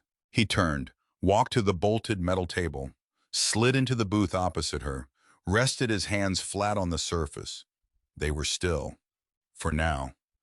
Maren studied him across the table, the blue-green emergency lighting casting deep shadows across his face, making him look like something from another century, a daguerreotype of a man from a war that everyone else had moved on from.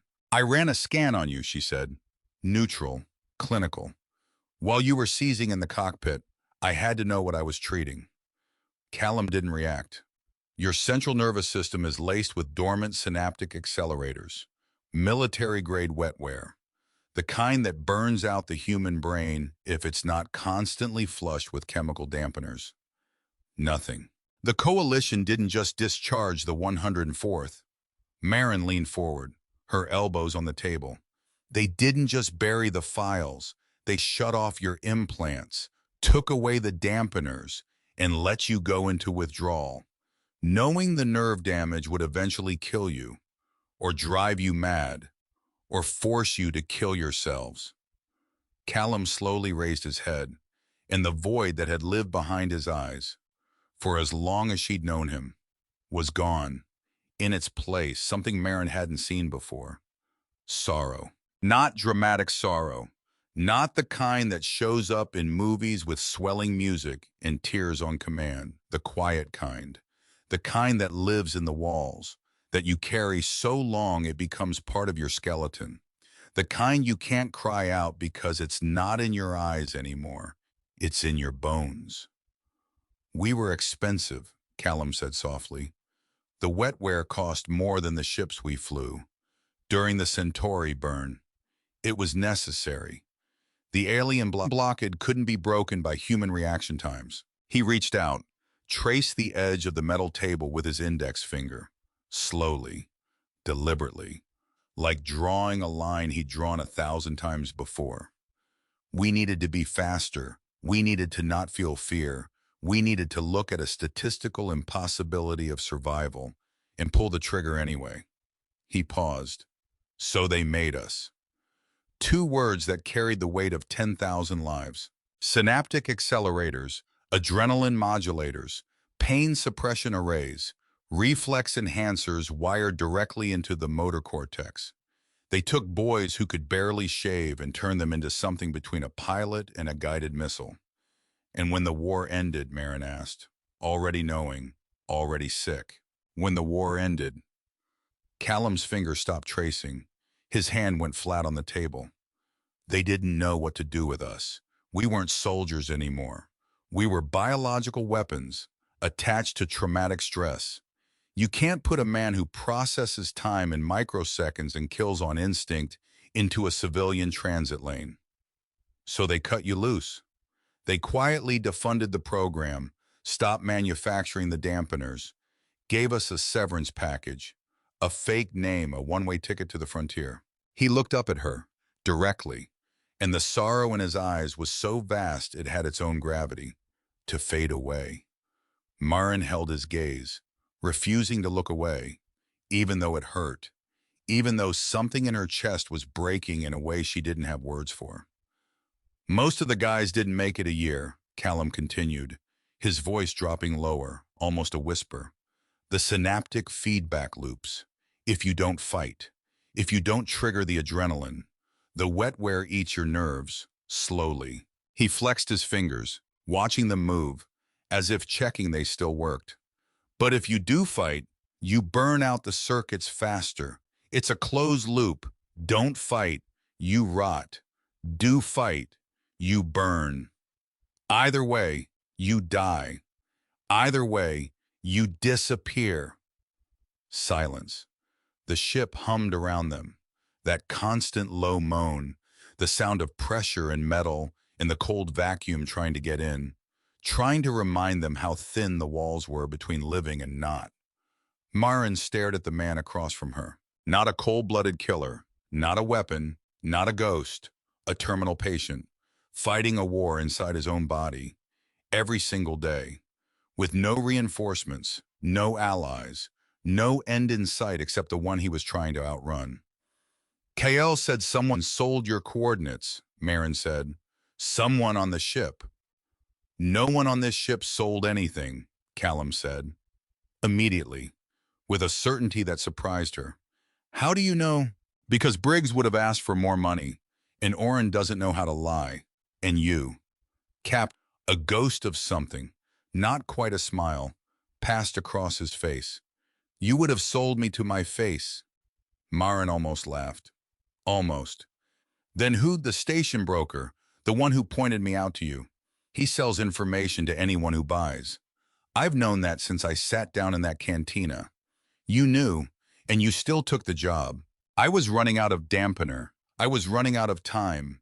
And your ship was going somewhere dark. He said it simply, like explaining why he'd chosen one brand of coffee over another. He took the job because he was dying, Maren realized. He didn't care about the money. He didn't care about the risk. He was looking for one more dark corner to disappear into. Why Acheron, she asked.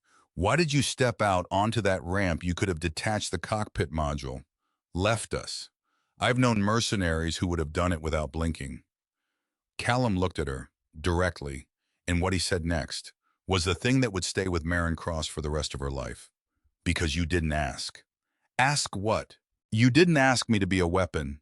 He said it quietly, like the words were made of glass and he was afraid of breaking them. You hired me to fly. You gave me a quiet corner. Oren brought me coffee. He paused, and then a small, bitter, almost imperceptible smile. Briggs tried to bully me, threatened me with a wrench, called me an old man. The smile, so faint, so fragile, it almost wasn't there. It was the most human interaction I've had in 5 years. Maren's throat closed. She blinked, hard, looked down at the table, at her cold coffee, at her own hands wrapped around the ceramic mug. Don't you dare cry, Maren Cross. Don't you dare. I didn't step on that ramp for glory, Captain. Callum continued, his voice barely above a whisper. I stepped out there because I was tired of watching good people die for bad reasons. A beat. And because you were paying me 3%. Despite everything, despite the blood and the fire and the tremors and the dead men floating in a purple nebula. Maren laughed, short, broken, half a sob, but real. She reached across the table, pushed her untouched cup of coffee toward him. "It's terrible," she said, her voice thick. "But it's warm." Callum looked at the cup, then at her. He took it, wrapping his scarred hands around the ceramic, holding it like something precious, like something he'd forgotten existed. "Thank you." 2 words, but not hollow this time, not hollow at all. They limped into Kessler Station 3 days later. Kessler was a massive, sprawling asteroid mining hub. Neutral territory, the kind of place where law was dictated by the strength of your credits and the caliber of your ship's cannons. It smelled of sulfur, cheap alcohol, industrial lubricant.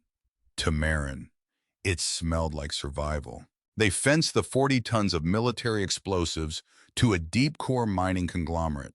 The payout wasn't the triple rate Kale had promised, but it was enough.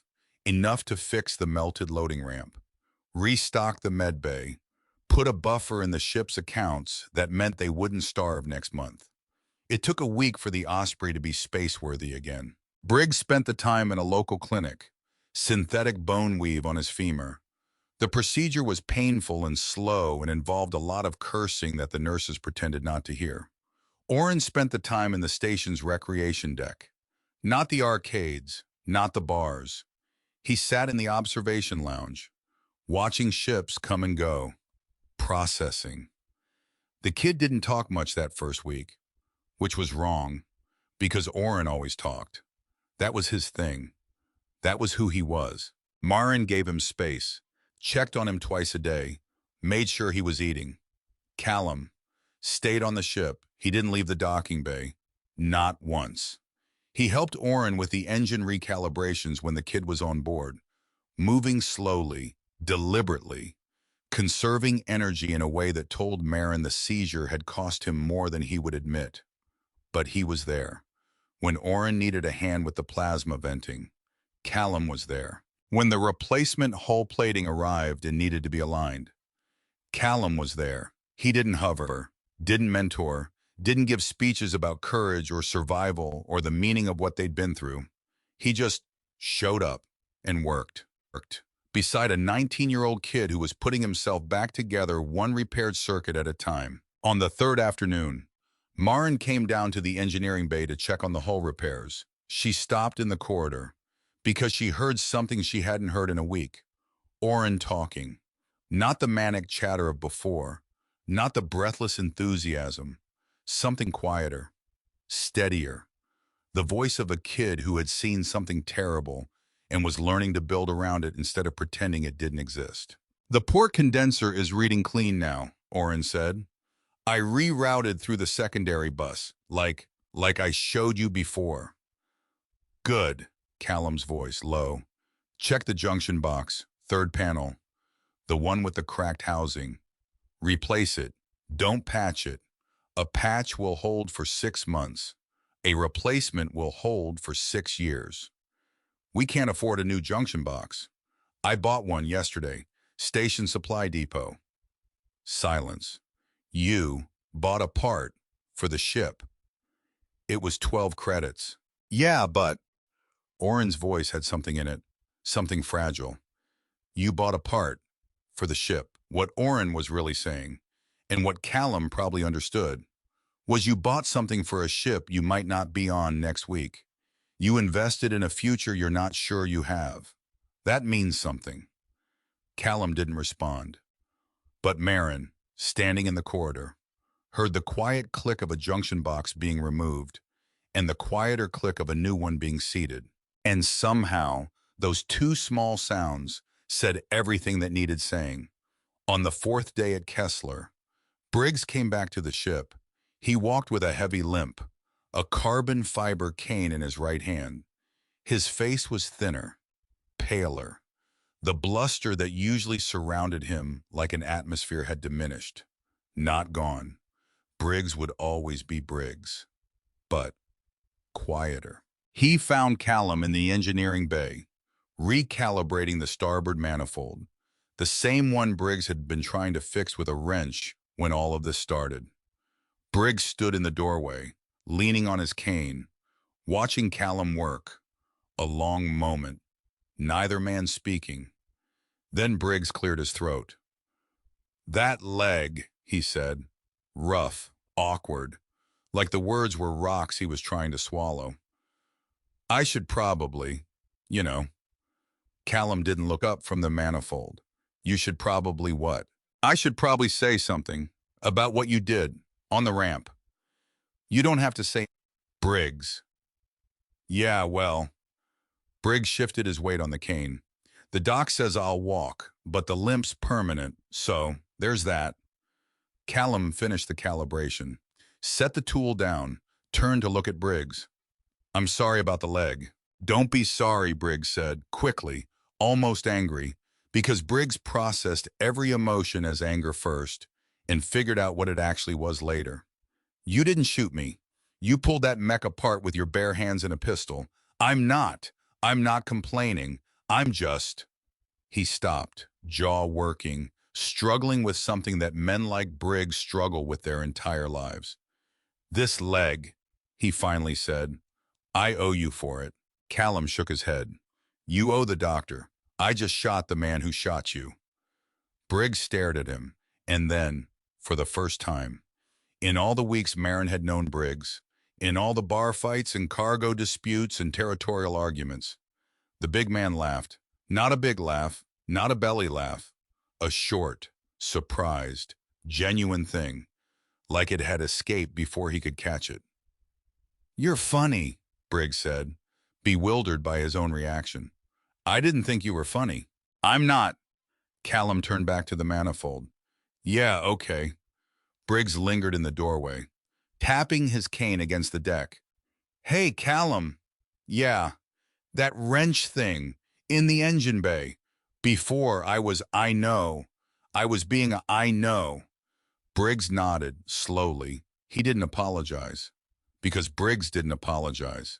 That wasn't the language he spoke, but he stayed in the engineering bay, and he handed Callum tools when he needed them, without being asked. And that, in Briggs' language, was everything. On the fifth night, Callum left the ship. Maren didn't know where he went, didn't follow him. She tracked his comm signal out of habit, watched it move through the lower levels of Kessler Station, past the commercial decks, past the recreation zones, down into the guts of the asteroid, where the ventilation was bad and the lighting was worse, and the people who lived there had run out of places to fall. She almost went after him. She didn't. Some doors you have to let people walk through alone.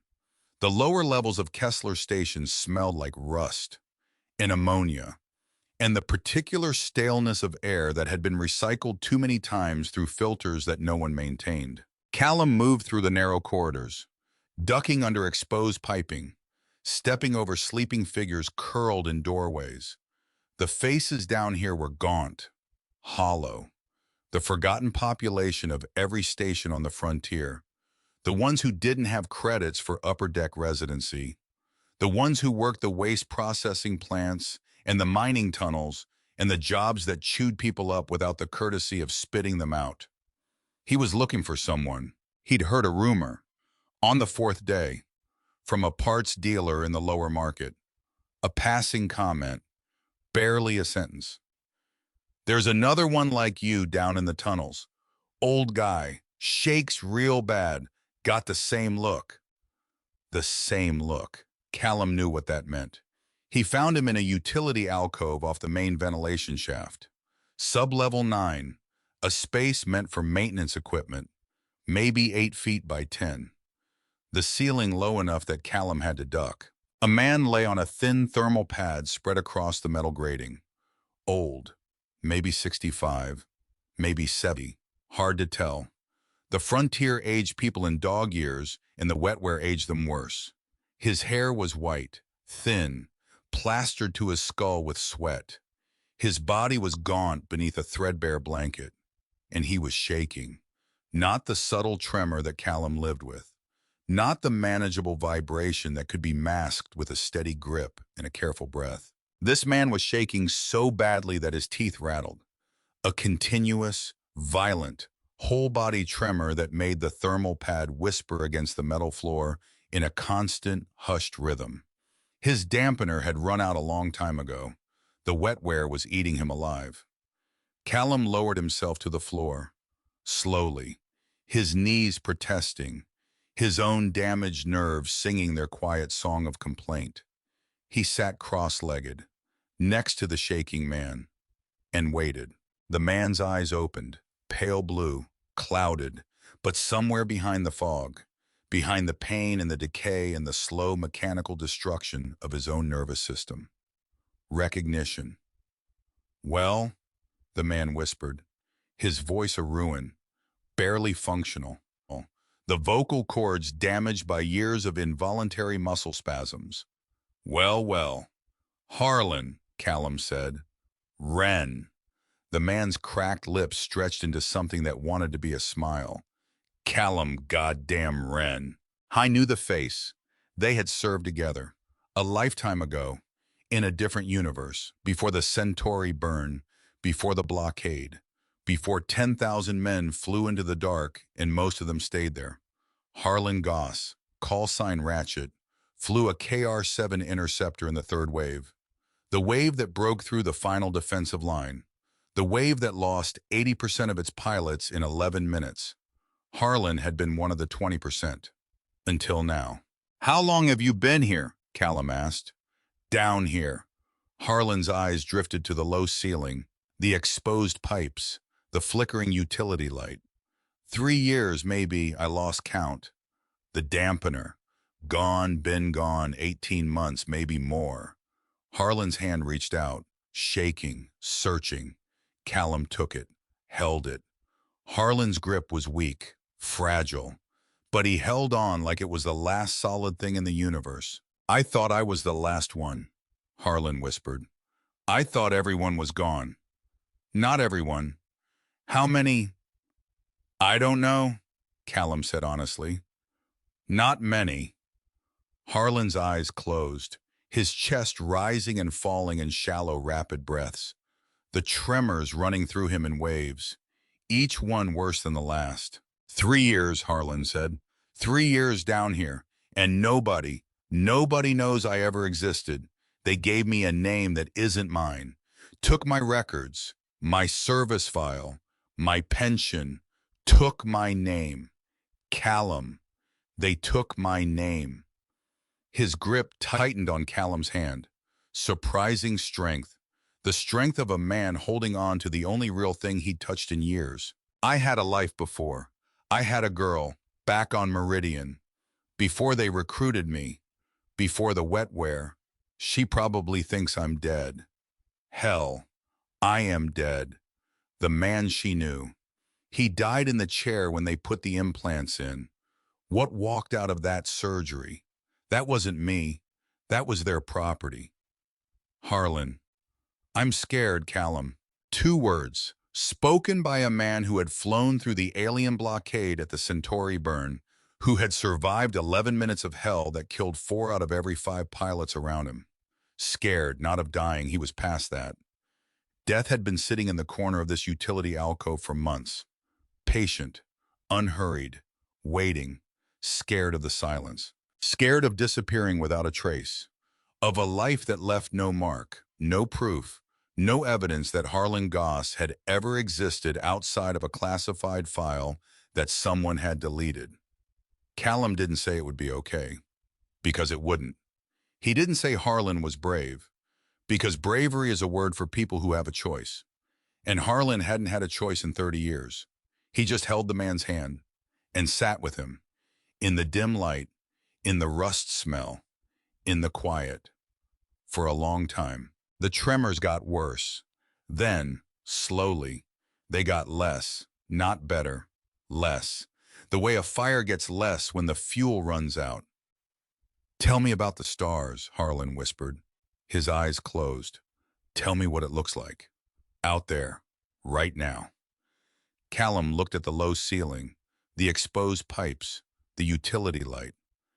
It's dark, he said, and quiet, and there's a purple nebula in the Corvus sector that looks like a bruise, and the stars behind it. They're small, but they're there. Harlan smiled. A real one this time. Faint, barely visible. Sounds nice. It is. Callum. Yeah. Don't let them make you disappear. Okay, don't let them take your name. Callum's jaw tightened. He looked down at their clasped hands, his steady, Harlan's trembling. Two hands from the same war, the same betrayal, the same slow execution dressed up as a severance package. I won't, Callum said. Harlan Goss exhaled, and the trembling stopped. Not gradually, not in stages, it just stopped. The way a held note stops when the musician lifts their finger from the string. And the utility alcove was quiet. And Callum Wren sat on the floor of sub-level 9, holding the hand of a dead man, a man who had flown through fire and survived, and then spent 3 years dying in a maintenance closet because the government that sent him to war decided he was too expensive to keep alive. He sat there for a long time. The utility light flickered above him. On, off, on, off. When he finally stood, his knees ached, his back ached, everything ached. He looked down at Harlan's still face. Peaceful now, the pain lines smoothed out, looking younger in death than he had in life. Callum reached into Harlan's breast pocket and found it.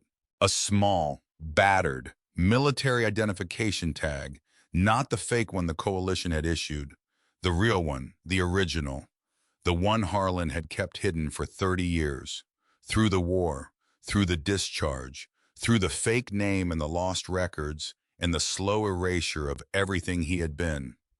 Goss Harlan JCPL, Drop Fleet, Serial 7734 Echo, his real name, the one they tried to take, the one he never let go. Callum closed Harlan's eyes, gently, with the back of his hand, the way you close a book you finished reading. He put the identification tag in his pocket and walked out of sub-level 9. He came back to the ship at Yo 300. Station time. Maren was awake. Of course she was. Sitting in the cockpit, in the co-pilot seat, her feet up on the console, a data pad in her lap, pretending to read. Callum walked in, sat in the pilot chair, said nothing. He took Harlan's identification tag from his pocket and placed it on the console, right next to the coffee mug stain, right next to the place where his hands rested when he flew. Maren looked at the tag, the worn metal, the stamped letters. She didn't touch it. Someone you knew, she said, not a question. Someone who existed, Callum replied. They sat in silence, the ship creaking around them, the station dock humming its low industrial drone outside the viewport. In the morning, Orrin came up to the cockpit with 2 mugs of coffee. The brewer he'd fixed was still working. The kid looked better. Not good, but better. The color coming back, the eyes less distant. He set 1 mug in front of Callum, saw the identification tag. What's that, the real name, Callum said, of a man nobody remembers. Orrin looked at the tag, then at Callum. The kid didn't understand everything. How could he? He was 19. He hadn't seen what the frontier does to people. Not yet. But he understood enough. He didn't ask more questions. He just brought another mug of coffee, set it next to the tag, and for some reason, that small gesture, a teenager placing a cup of terrible coffee next to a dead man's name, was the most sacred thing Callum had seen in a very long time. On the final night before departure, Maren found Callum in the Rusty Anchor, a dive bar near the station's primary airlock, the kind of establishment that hadn't been cleaned since before the war. Sticky floors, dim lights, a bartender who looked like he'd been assembled from spare parts and bad decisions. It was a mirror, of how they'd met. Same kind of bar, same kind of noise, same kind of crowd. Dock workers and drifters and people whose futures were measured in weeks instead of years. And there he was, Callum, in a dark corner, glass of clear liquid on the table, canvas jacket on, sleeves down, the tired pilot mask back in place. Like the last 3 weeks hadn't happened. Like the pirates and the mech and the seizure and the graveyard full of dead fighters were just a bad dream that someone else had. Except for the eyes. The eyes were different now. Not softer, not warmer, but less guarded. The wall was still there, but someone had left a window cracked. Maren sat down across from him, without asking. She pulled a thick data chit from her pocket, slid it across the scarred metal table. Callum looked at it, didn't touch it. "What's this?" "Your cut," Maren said. "Standard shares for a successful run, plus hazard pay." She leaned back, crossed her arms. "Enough to buy passage to wherever you want to go. Enough to buy a decent supply of black market dampeners. For a few years at least." Callum stared at the chit. The contract was for one run. The contract was broken the minute Kyle pulled a battle mech on us. Silence. Maren let it breathe. Then, "I'm heading coreward, picking up a load of agricultural processors on Vega, running them to a terraforming colony in the outer belt." She said it carefully, each word placed like a step on ice. "Boring work, legal work. No one shoots at us. No one asks questions. No black sites. No bounties. Just 30 tons of farming equipment and a long, quiet haul through safe space." Callum didn't move. "I need a pilot," Maren continued, and her voice softened. "Just a fraction. Just enough. Briggs is going to be hobbling for months. Oren is still jumping at shadows. The Osprey needs someone who knows the ship. Someone who can thread a needle when the gravity wells get tight. You know what I am, Maren." First time he'd used her first name, she noticed. "You know the liability of having a ghost on your manifest. If the coalition runs a sweep, I'll forge the manifest." She interrupted. "I know a guy on Vega who builds backstop identities so thick the military would need a shovel to dig through them." She leaned forward, resting her elbows on the table, looking directly into those pale gray eyes. "You spend a lot of time keeping other people alive. Callum, let someone help keep you alive for a change." She held his gaze. "You can't outrun the wetware on your own. You need a crew, not to fly. You fly better than anyone I've ever seen. You need a crew because a man alone, in the dark, disappears." She didn't say Harlan's name. She didn't need to. Callum looked at the data chit, then out the reinforced window, at the massive, slow-moving ships navigating the dock. Freighters, haulers, transports, ordinary ships doing ordinary things. The boring, beautiful machinery of people just living. For 5 years, he had existed in a state of constant, suffocating isolation, moving from station to station, ship to ship, dark corner to dark corner, waiting for the tremors to finally take him, or for a bounty hunter to put a round in his back.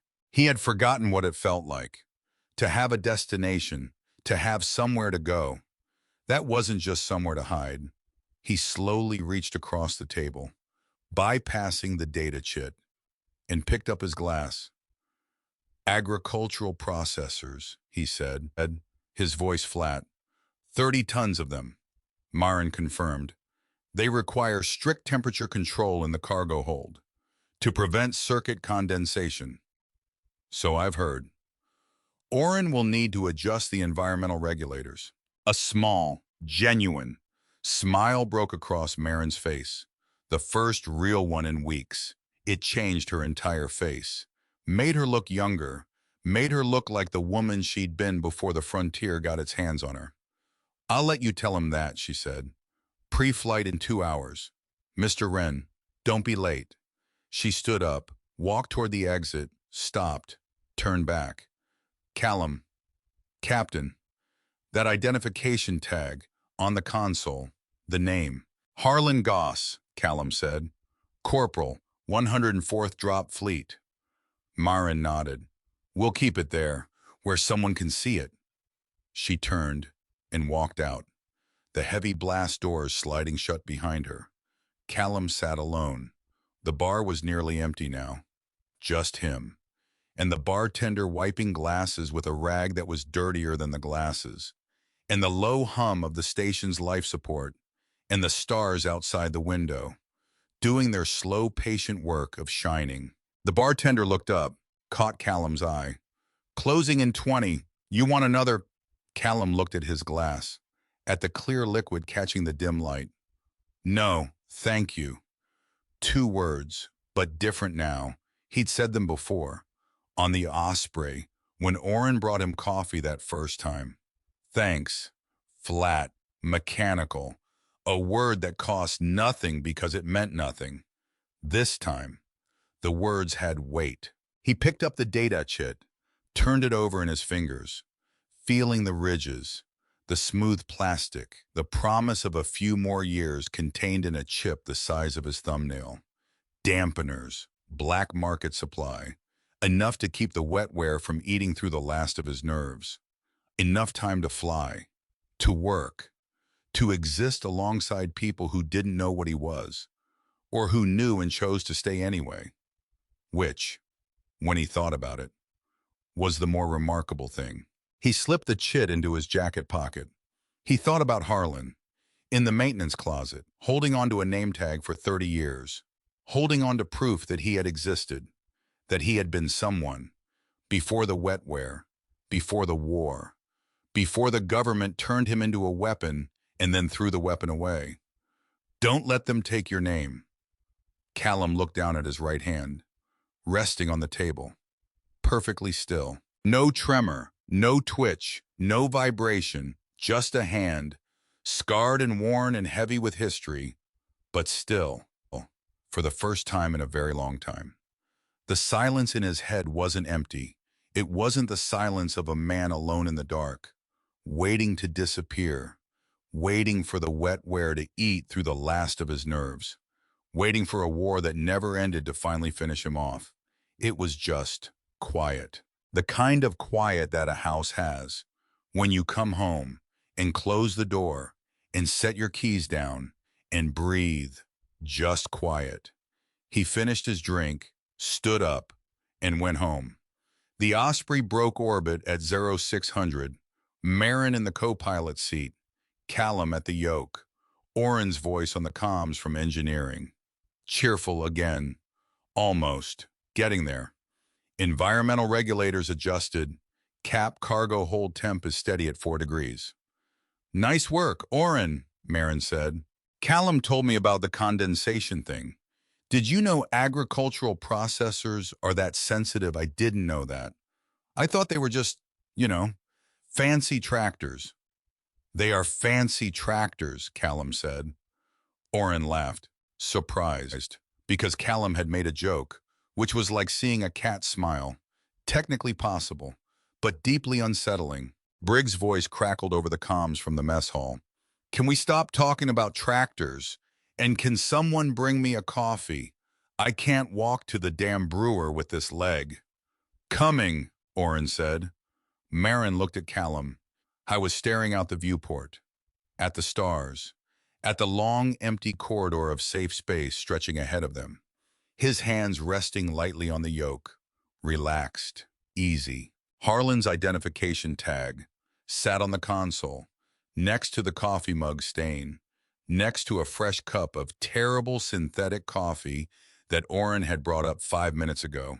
A dead man's real name, next to a cup of bad coffee. It was the smallest memorial in the universe, and it was enough. Course plotted, Callum said. Vega in 4 days, smooth transit, no anomalies. Sounds boring, Maren said. Yes. Good. The Osprey turned its nose toward the inner systems and flew, steady, smooth, unremarkable, behind them, very far behind them, on the edge of the sensor range.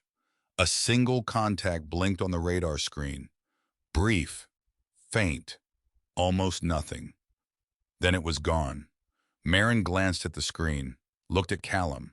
Callum looked at the screen, then back at the stars ahead. Sensor ghost, he said. Probably. Probably. Maren agreed. Neither of them believed it.